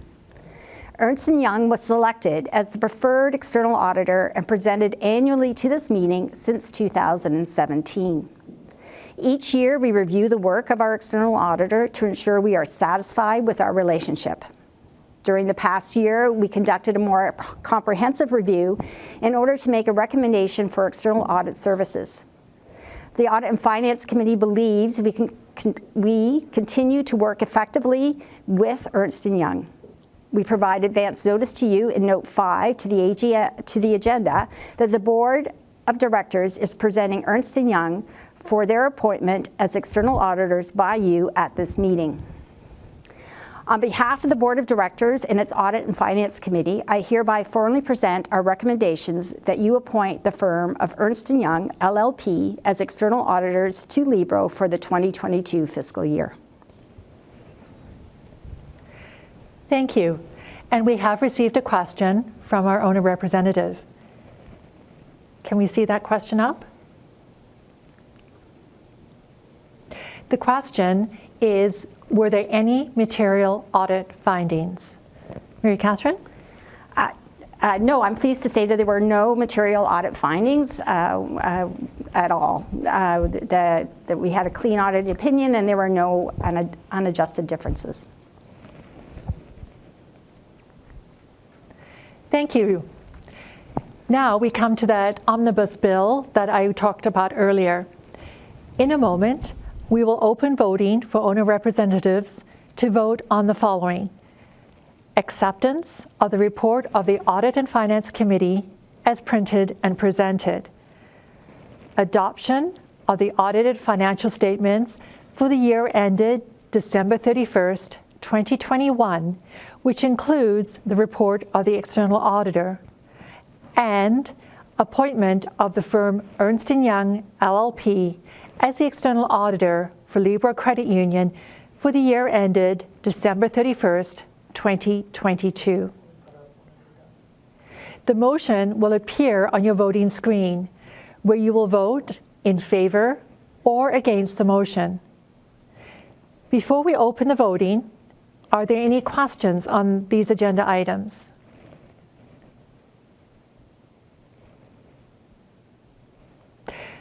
I will pause for owner representatives to vote. Remember, if you don't see the pop-up, you can click on Vote in the menu. And if you don't see the menu, you will need to minimize your live stream video. We will pause now for voting. And we'll close the voting in 3, 2, 1. There was a majority of votes in favor, so I declare those motions carried. Next agenda item is the report of the President and CEOs. Ladies and gentlemen, our head coach, Steve Bolton. Well, hi, everyone. So earlier today, I made a comment about Janet, and I just want to recognize both Janet and Greg and the outstanding job that they did presenting Libro's results to you, our owner representatives and guests at this meeting. So thank you so much. I just feel so pleased with how that came together. I do also want to say a special thank you to all the people who make this annual general meeting happen. It's never an easy task with changing restrictions, unpredictable rates of COVID infection, and the need to plan ahead. And it's meant some especially difficult decisions this time. I think a lot of us would prefer to be together in person. I know I certainly would. And this time, coming together online was the best solution in the circumstances. So we are seeing some hopeful changes, though. I've noted many people are starting to travel, and I'm excited to say that that includes Betty and I for the first time starting tomorrow. As Ontario opens up more and more, I'm looking ahead with cautious optimism, and I'm thinking about all the opportunities for us to be together in person soon. So we've come together at the annual general meeting to celebrate all the success of the past year and to look ahead to more. And when I think about Libro's year, of course, I'm also thinking about the extraordinary events in the world around us.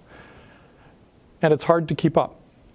And sometimes it's hard to process what we see and hear. We are all paying an emotional price for living in these times, and we are being tested one way or another.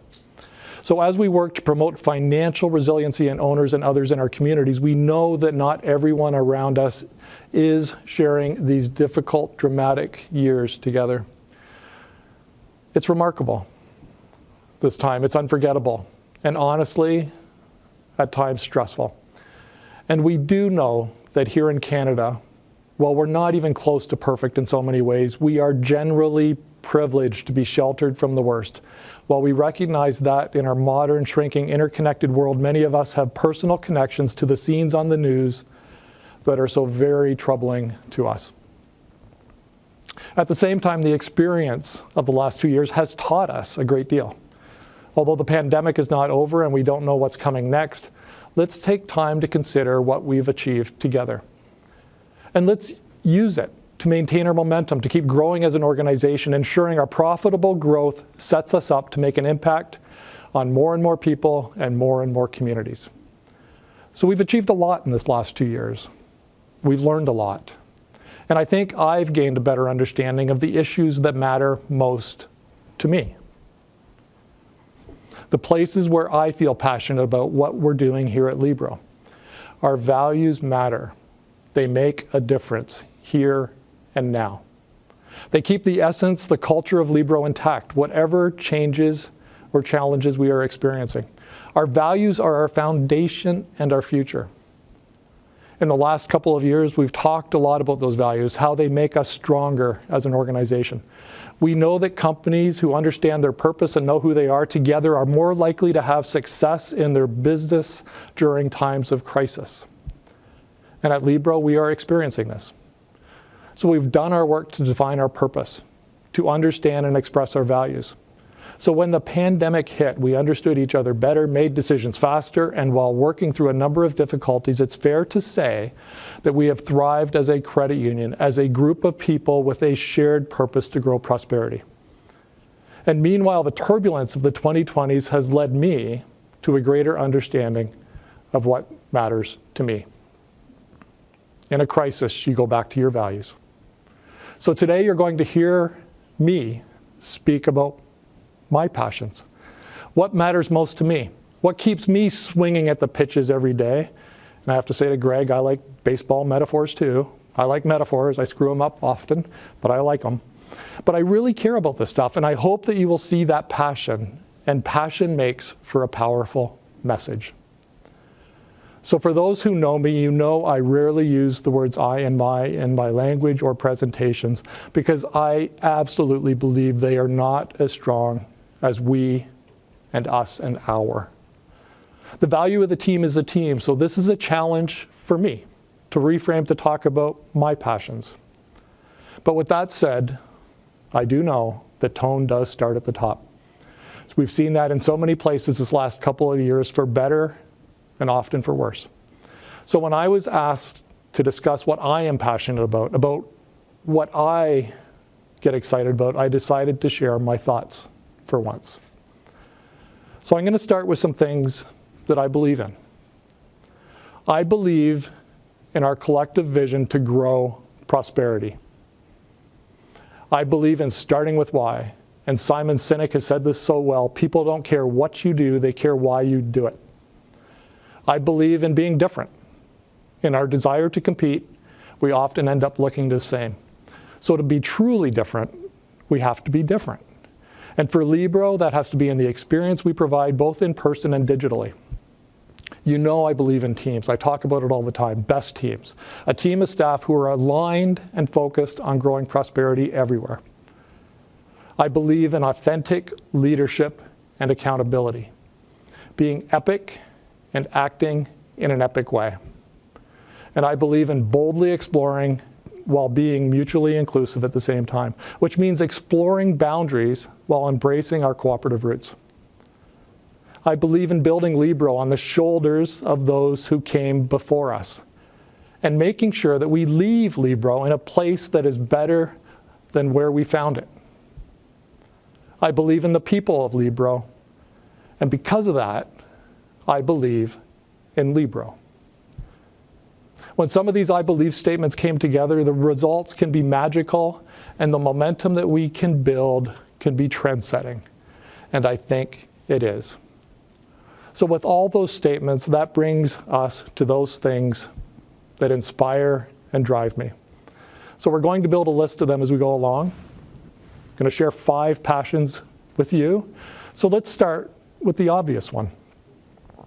This is the title of our annual report for 2021, and it's also our marketing language. But it's more than marketing, far more. Make Money Better sums up what we do at Libro. Every day we are working hard to improve our lives and the lives of the people around us. That's a natural thing for us to do. We look at the horizon and we want to know what's there. At Libro, we apply that thinking to money. We work to replace money worries with confidence, to build resilience in everyone we encounter. We understand that our products and services are more than just products and services. We are using them to help people to look to the future, to work towards their goals, to improve their lives. So why am I passionate about this? Because it makes a difference to owners, to real people every day. And I am delighted to say that we now have more than 110,000 Libro owners working with our Libro coaches who want to make money better. The impact we can make as a credit union shows through in our big numbers, and you heard them from Janet and Greg, and also in some of our smaller statistics. One of my favorite numbers in the annual report is this section about Libro Connect, our contact center. In 2021, they answered more than 76,000 inbound calls and 22,000 electronic messages, and we're so proud to say that they answered those calls fast. That favorite number, you heard it from me last year at the AGM, is the average on hold time for phone calls in 2021. And this year, it's an incredible 14 seconds. Others might call you back tomorrow, or maybe in a few days, but Libro Credit Union picks up the phone and acts and makes an impact and treats owners like owners. We treat people like people first, and not just as numbers. It shows some of the impact we can have. That's 76,000 calls for support answered quickly with a friendly voice, and owners staying on the call longer as we build relationships with them. Calling your financial institution needs to stop being an ordeal. Nobody should spend hours on hold building up a ton of frustration. At Libro, we know that calling your financial institution needs to involve a moment of satisfaction and confidence. It should be a positive experience that makes you feel good, and that's what we are offering. We're making money better, and that gets me going. So I hope you can see now why I'm passionate about this kind of thing.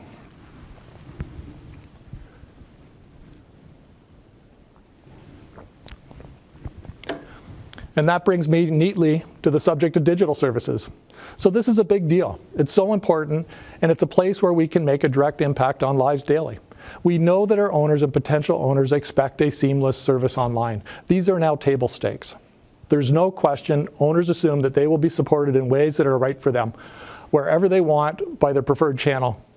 So we are listening and powering forward with innovations, added features, and more in the digital space. And it's exciting to watch. So here are some of the highlights just from this past year. Last year I told you about Yuli, the app that makes money better. So that's now live and active for a large test group of owners, and I bet a lot of you, our owner representatives, are taking part, are active early adopters, helping us to improve that app as more and more owners try it out. Thank you for helping us with that. I know you share in my excitement. There's a whole list of these online service enhancements, and I feel like I list them every year, but I'm going to do it again anyways, because this is cool, and I love it. So how about Learn with Libro, the new financial education center that's part of Libro.ca. It has resources to make money better for owners and the public. You can learn about budgeting, buying a house, paying with your phone, and how to avoid fraud, and lots more. We have a new partner, XE Currency, to support business owners with global payment services. And our partnership with Interval will this year give business owners a new software platform for understanding the value of their business and how they can help to grow their financial resiliency. A Yuli for business, you might say. Meanwhile, if you're doing your taxes, it's easier this year because Libro launched Verify.me. It's a service that verifies identity of government websites using your Libro credentials and makes signing in simpler and safer. So all of this gets me excited because it sends the message that Libro competes with the best. We compete with the best in the world right here at home in southwestern Ontario, and we're not stopping now. We are actively thinking about how we can add to our online options to our entire business. Whether it's getting started or joining Libro to getting a new checking account, investment, or loan, we want to bring all this online and ensure that we inject what Libro does best into those digital experiences. It's coaching. We've started to bring much of this online already. We have work underway to make joining Libro even easier for everyday consumers, businesses of all sizes. We're working on digitizing parts of our lending offering. So many of you may have been part of some early pilots we've been running to give owners access to credit seamlessly online. Modernizing payments is another space where Libro has been active. We're getting close to bringing you an entirely redesigned e-transfer experience for both our desktop and mobile experiences. We're working closely with our partners at Central One and Interact to introduce Interact e-transfer for business, features that leverage Interact's real-time payment network. We start with being able to accept real-time payments before turning our attention to sending real-time payments on this network.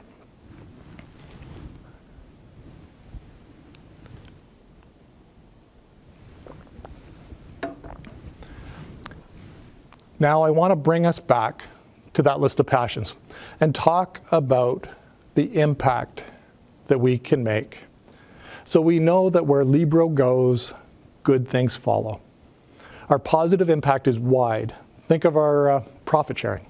There's granting and partnerships and using your voice when it matters. And being a living wage employer of 745 people. And there's a daily support for owners who look to us for the right products and services. These things, though they may be awesome, are routine. So let's talk about how we increase our positive impact. And I'll start with responsible investing. I spoke at this AGM last year, and it's happening now. In 2021, Libro began to exclusively offer responsible investment options for all new mutual fund accounts through our partner, NEI Investments. We were the first Canadian credit union to do it, and it was a bold decision for us. And we know it's already paying off. We have a lot of data to show the impact it's already having, and you can see that in the annual report.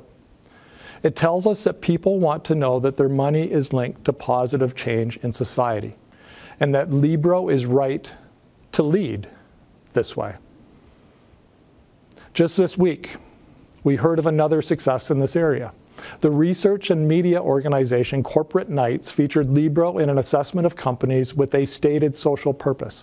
It's the first ever rating system of its kind. And guess what? I'm delighted to say that we ranked highly, scoring a gold status because we have a stated purpose that creates value for society and not just for shareholders and customers and owners and members. But of course you know that we would score well because we are a company with a social purpose and put action to that. And you know well that we're a registered B Corp.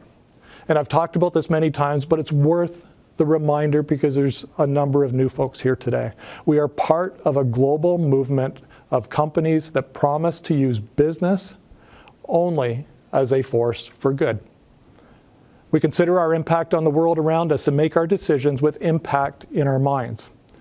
And I'm pleased to say that when we went through the routine recertification with the B Corp governing body, our scoring increased. So that's the objective measure on how we do business. So we should be proud of our performance there. And I'm determined that we will continue to perform well and improve and make a contribution to addressing climate change. It is real and pressing and undeniable, and we need to do our part. We know that our region will be affected by climate change in many ways. The science tells us to expect extreme weather conditions more often, and this will directly affect Libro owners and our business. There is an expectation that financial institutions like Libro will act to minimize climate change, to manage climate risk, and to help people to adapt to a changing environment. We know that we have a role to play in helping our owners to become more resilient in that transition to a lower carbon economy. We're already working hard in this area, and we're doing the work to build our understanding of where we can reduce our impact and help our owners to do the same. Last year, we did a full greenhouse gas assessment, GHG, on all of our operations and locations and identified areas for improvement. We also did an assessment using the Task Force on Climate-Related Financial Disclosures, TCFD, a framework to help organizations both disclose on their financial risks and opportunities and find ways to improve. So we're using those two comprehensive reports to help us to build our greenhouse gas reduction strategy. This is a long-term endeavor, we know that. And it's important that I'm also clear on this. We exist to support owners, so we want to work alongside with you and them as they are affected by climate change itself, and as they are affected by the risks and their opportunities that come with a transition to a lower carbon economy. Significant commitments and goals are being set globally, nationally, and right here in Southwestern Ontario. And we are taking our role, of course, seriously. And while we are on the subject of learning in important ways, I want to mention the important work that is being done in the area of justice, equity, diversity, and inclusion. The conversations in this space are vital for every organization, but especially for one like Libro, where we are proud of our values and still know that there is some distance for us to travel in this space. I'm grateful for the opportunity to talk about these issues, and I hope that we can use them to grow. We've offered training for staff and owner representatives on unconscious bias and on truth and reconciliation. Using our learning and development app Talent Cards and our intranet Libro Spark, we've made more training and resources available on diversity, equity, and inclusion topics online. We're also in the final stages of hiring a professional advisor to assist us as an organization. And I'm also proud of Libro's contribution to public health. I'm glad we encourage people to get vaccinated and that we have been following public health regulations very carefully these last 2 years. We've always said we would balance public health with owner service, and we've worked hard to do that. We are grateful, so grateful, to Libro's frontline staff who have been under so much pressure for all they have done to promote public health and to reduce the spread of COVID-19. So here, back to that list of what gets my motor running. Next, I have profitable growth for a purpose. So there's a few parts to this, so I want to take this one step at a time. I'm going to take a drink of water before I do that.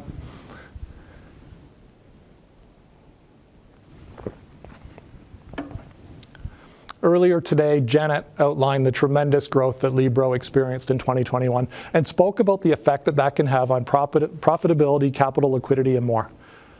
We are growing fast with a goal of being a $20 billion organization and growing beyond that, but we know we need to grow in the right way for the right reasons. We are growing for more impact, and we are guided by our 4 pillars: financial resiliency, housing, local food accessibility, and employment. Growth for growth's sake isn't what we want. Profitable growth by having our owners and potential owners invest more of their available business with us because of what we stand for is what I am talking about. Ensuring Libro maintains a solid foundation of strength is what I am talking about. Having the capital levels that are well above regulatory limits is what I am talking about. Ensuring Libro has a reasonable level of profitability to ensure that our capital is maintained via retained earnings growth is what I am talking about. Ensuring no one ever doubts doing business with Libro is what I am talking about. And when I say everyone, I am including our regulatory partners in what I am talking about.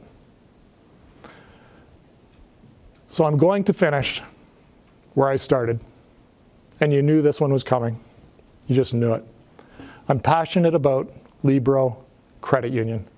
I believe in what we are doing here. This is not just another financial institution. This is a financial cooperative, a company with a social purpose, the biggest and, in my humble view, the most important credit union in southwestern Ontario, and we make a difference. We provide value to our owners. We provide value to our communities. We are making money better. We are looking to the future and developing new technologies. We are finding new ways to make an impact, and we are growing so we can do more and more. Because you do business with Libro Credit Union, you're part of the vitality that drives this work. And I want to thank you for the business and to ask you, without hesitation, without shame, to increase it. Please consider where you are banking, investing, and more, and make a positive decision about where your money can make the best impact. And tell your friends and your family. We'd love to talk to them. Tell them about our values, our foundation, and our future. Tell them that Libro is your passion and that we had better get on board because we are going places together. I want to thank you for taking part in our annual general meeting today and for listening to my passions. I look forward to spending time together in person soon. For now, we will stay on track, focusing on profitable growth and reinvesting our success into our owners, into our staff, and into our communities. We will keep building financial resiliency wherever we can, and we will never forget our values. So let's embrace the momentum we're experiencing in 2021, and let's keep surging forward. It's the right thing to do. I am going to change topics a little bit to wrap up. In the past few years, we have witnessed a number of directors step off the board of Libro and to make room for others to lead. And this year is no different. I'll also admit having 11 bosses is not always easy. And with that said, I'm thankful that the Libro board and the people that make it up are doing a great job. They are professional and they take their institutional oversight responsibilities seriously. They are passionate about that. We are better off as a result of that. They are a group of people that are passionate about Libro and what we are doing. And more importantly, hold me accountable and through me, all staff accountable to our goals in a highly regulated environment. I personally thank Donna and Chris for the time that you've invested with Libro. Both your contributions lived up to the role of director of Libro. You challenged us. You provided us with your best guidance. And most importantly, you made us better. From risk, to advocating for other alternatives, to truly seeking to understand, to saying yes, to saying not yet, and at times saying no. You turned your minds to the business issues of Libro. And while doing that, you laughed, you poked fun, and were human as we navigated the last number of years. Today, I simply want to say thank you. And at your retirement dinner, just know I plan to say so much more. So thank you all for attending. That's it for me, Jackie. So back to you. Thank you, Steve. So if anyone has a question or comment for Steve, you can submit your question using the Ask function.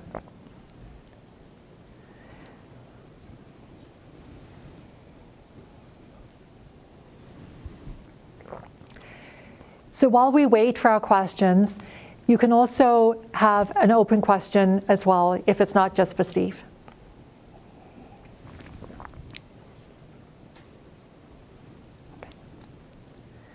Steve, it looks like you're off the hook. Good, thank you. If there are any new topics not already covered during the meeting that owner representatives feel that should be discussed, you can place them in the Ask function.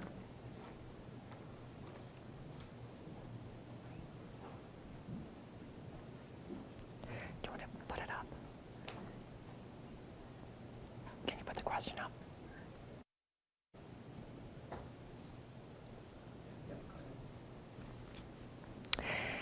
And our first question, with the advancement and developments in the tech sector, is there an increase in technical support experts? The Libro app on Android is still problematic for some owners and would, I think, reflect poorly on potential owners. And Mike Smith is going to take that question. Yes, thank you, Jackie. So absolutely, I think as we see the advance in tech, whether it is introducing new software, when we look at the number of browsers, the number of devices, we certainly continue to see that. And part of that is the reason that up front we tend to run smaller pilot groups. You see this with Yuli, you see this with Interval, groups that can absolutely work through some of these kinks prior to launch. We also use quality assurance through our wonderful information systems team to work on some of this stuff prior to launch. But that needs to not slow us down from getting to market, from being okay to go out there with some of this tech. And you've seen that with Yuli. We're looking to do a further advance and launch later on this year that we're very excited about, that Steve talked a little bit about. And we are absolutely helping and supporting our staff. Libro Connect is a group of staff that we absolutely are working to give the knowledge and expertise to answer some of these questions and to work through. And then they partner with some of our vendors as well as our information systems teams that have deeper knowledge on some of this technology. So we expect to continue to see that, but I would say it's a balance of upfront trying to work through some of that, and then during launch having the right expertise, mostly through some of those staff teams. Great, thanks so much, Mike. Who has our next question?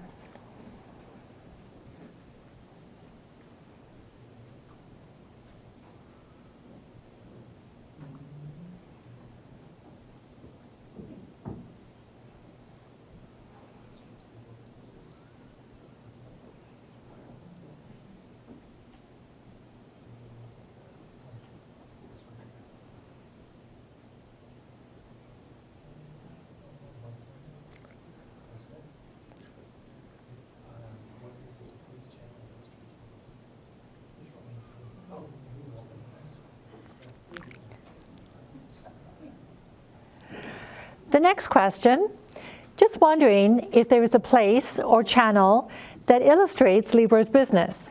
I would love to support these companies, especially small businesses. Obviously, confidentiality would be considered in putting names, businesses out there. I enjoyed the videos at the beginning. This is what my thought comes from. And that comes from Elizabeth Grieve. Mike? Yeah, Elizabeth, great question. That's absolutely why we like to use real owners and a number of, whether it's on social media that we're highlighting, whether it's in some of our advertising, our commercials around Make Money Better, absolutely to see those real faces and businesses that are supporting. We have seen over the years, I'd say more organic approaches where inside some of our locations, we've seen highlighting businesses. When we went through some of our innovation pilots a couple of years ago, a team was working on this exact problem. And we continue to revisit. We've met with actually a couple of different software companies to understand their solutions to it. So we do not have something today that would highlight and close that gap. But I can absolutely assure you it is something that we still have top of mind, and it's a very worthy problem of solving. So you'll see us continue to highlight many of our business owners in different ways, but connecting the community with our business owners is a very important problem to solve. We'll continue to work on that. And Elizabeth will keep you and everybody else updated on that. Maybe I'll just stay up here, Jackie. You're a popular person, Mike. Are there any other questions today? Oh, there's one more. And this is from Lynn. Does Libro consider marketing as a greener FI? As we know, there are some financial institutions now targeted for their loans to industry that is climate harmful. Yeah, so I will stay up here. So you're seeing in our some of our messaging. So some of the commercials that we ran beforehand, as we look at some of the social media posts that we put out there, we're absolutely bringing this issue to the forefront. Steve talked about it wonderfully in a number of his remarks. I think maybe the question is much about marketing as much as what are we doing through some of our products and services, I'd say more directly in contributing to climate change. What will we be doing to support people as they look to purchase electric vehicles or make their home more energy efficient? So there's a number of ways that we need to look to integrate that more deeply into our products and services, but I think demonstrating tackling the issues and how we talk through thought leadership, whether that's here today at our AGM, and some of our marketing materials, you're seeing that today, and we're looking to move that from to more action. What are some programs that we can put in place to support owners in this transition?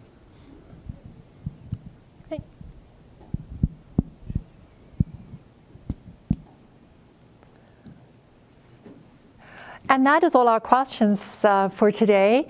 And I do want to thank the owner representatives and our guests who joined us today for your engagement. It's always helpful and keeps us on our toes when you ask questions in this open forum. As we close, I would look forward to meeting next year in an environment that allows for more personal interaction and, dare we hope, for an in-person AGM. I do invite you to join the virtual networking session that is taking place now, and you can do that by clicking on Networking Lounge on the menu or the virtual lobby. This brings our meeting to its conclusion. Thank you, and have a fabulous day.